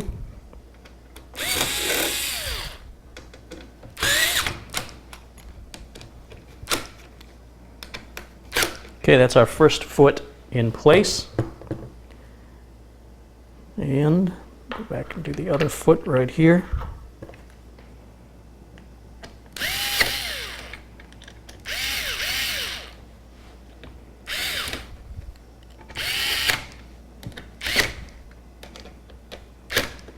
That's it. That's got our rubber feet back on, so we can bring the case back up. There we go. And then finally we can put the door back on it, which again, exact opposite of how we took it off. I'm going to set it on top of one of the hinges in one side, like that. And then while the door is in an open position, clamp it onto the hinge on the same side. And then we just close the door and lock it back into place. Now, if everything was done right, I should be able to plug it back in and hit the power switch. Hey, look at that. Okay, now with this little problem out of the way, where was I?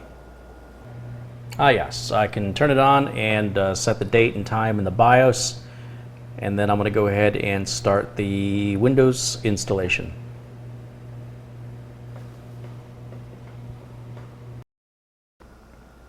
Alright, so now as you can see, I've got Windows 7 installed. It's all activated, antivirus, everything's put on there, it's good to go. So the next thing I need to do is hook up the other two solid-state drives. Initially, he wanted those in RAID 0. However, he's decided that he just wants them as individual drives, or what we call just a bunch of disks, JBOD. When you plug into a RAID controller, your options on the RAID controller are typically RAID 0, RAID 1, RAID 5, RAID 0 plus 1, RAID 1 plus 0, and JBOD, which is just a bunch of disks. And all that means is the drives are going to work just like any other drive. So that's what we're going to do right now, is just hook up the SATA cables to the remaining two solid-state drives. Obviously, we've got to shut the system off to do that.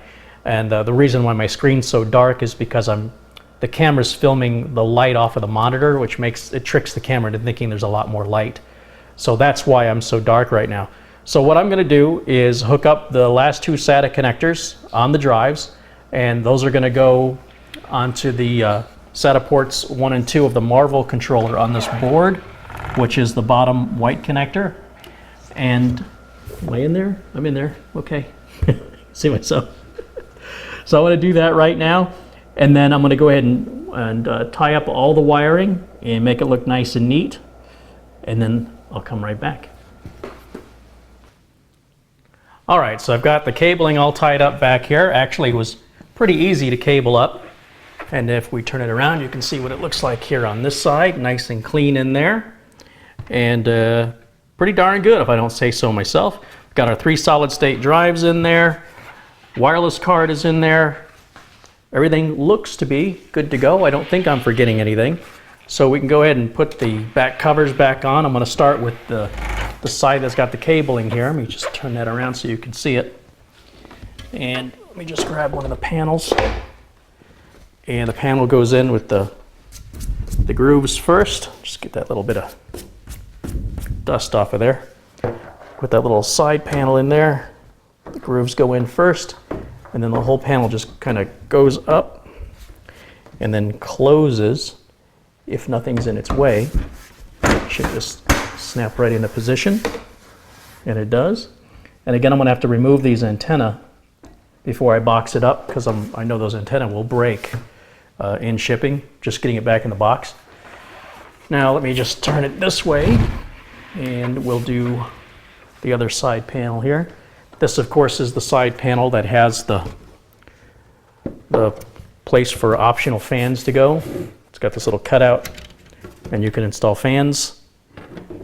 Obviously, the fans would go on the other side, but that would be removed to let the fans breathe.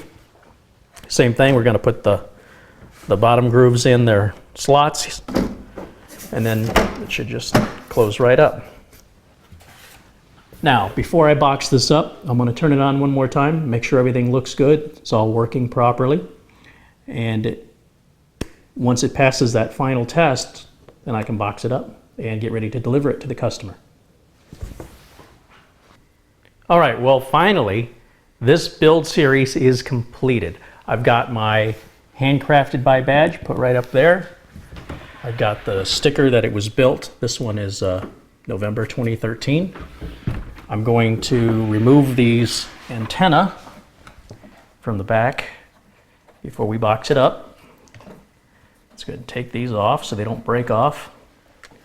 And then in the motherboard box, I've got all the documentation and extra screws and spare parts all in there. So we'll just throw that in there with the rest of it. And in the Seasonic bag are the extra modular cables for the power supply.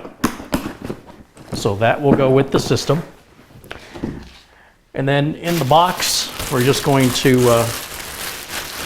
grab the bag that the case came in from the case box. Just cover that right back up.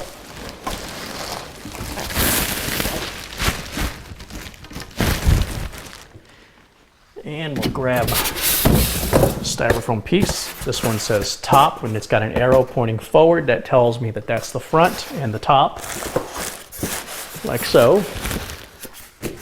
Now I can flip this upside down, It's a little heavier than it was when it came out of the case box. That's all right. And we'll just bring that up, make it look nice and neat. Grab the styrofoam bottom. Now I want to pay particular attention to what side the video card is sitting down on. So the video card is sitting this way.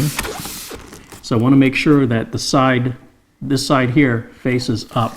In other words, when I lay this down in the car, or I lay it down at all to transport it, I want it laying down this way, so the video card is seated down, so the video card's not hanging upside down. So as long as I remember that, I can get my marker and mark the box. So when I'm looking at it this way, it's upside down, and it's got to go to my right. All right, so here's the box. We'll just put the box on over it, which is just a lot easier than trying to drop it back in the box. This is just an easier way of, you'll see I got the case out of the box the same way, just by turning the box upside down. Now I'm going to grab my Sharpie, and I'm just going to put an arrow indicating this side up, and I'm going to do that on both sides. And now I can just turn this back over.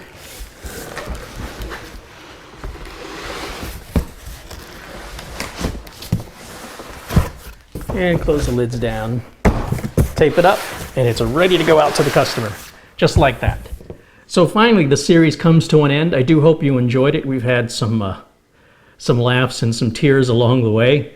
And if you like this video series, please click the like button below the video to let me know you'd like to see more videos like this. Also, be sure and subscribe to my channel if you want to be alerted anytime I post a new video. If you're subscribed, YouTube will send out an email blast to all the subscribers the instant a new video of mine gets posted. Do know that all the videos are posted just as soon as they're done. I don't sit on any of them waiting for the right day or the right time to post. As soon as they're done through the editing process and they're uploaded, they're made available to you guys. So there's no rhyme or reason to how often videos come out. It's just a matter of how much time I have to edit and how much time I have to film. So with that, I do appreciate you watching, and as always, I will see you next time. Bye for now.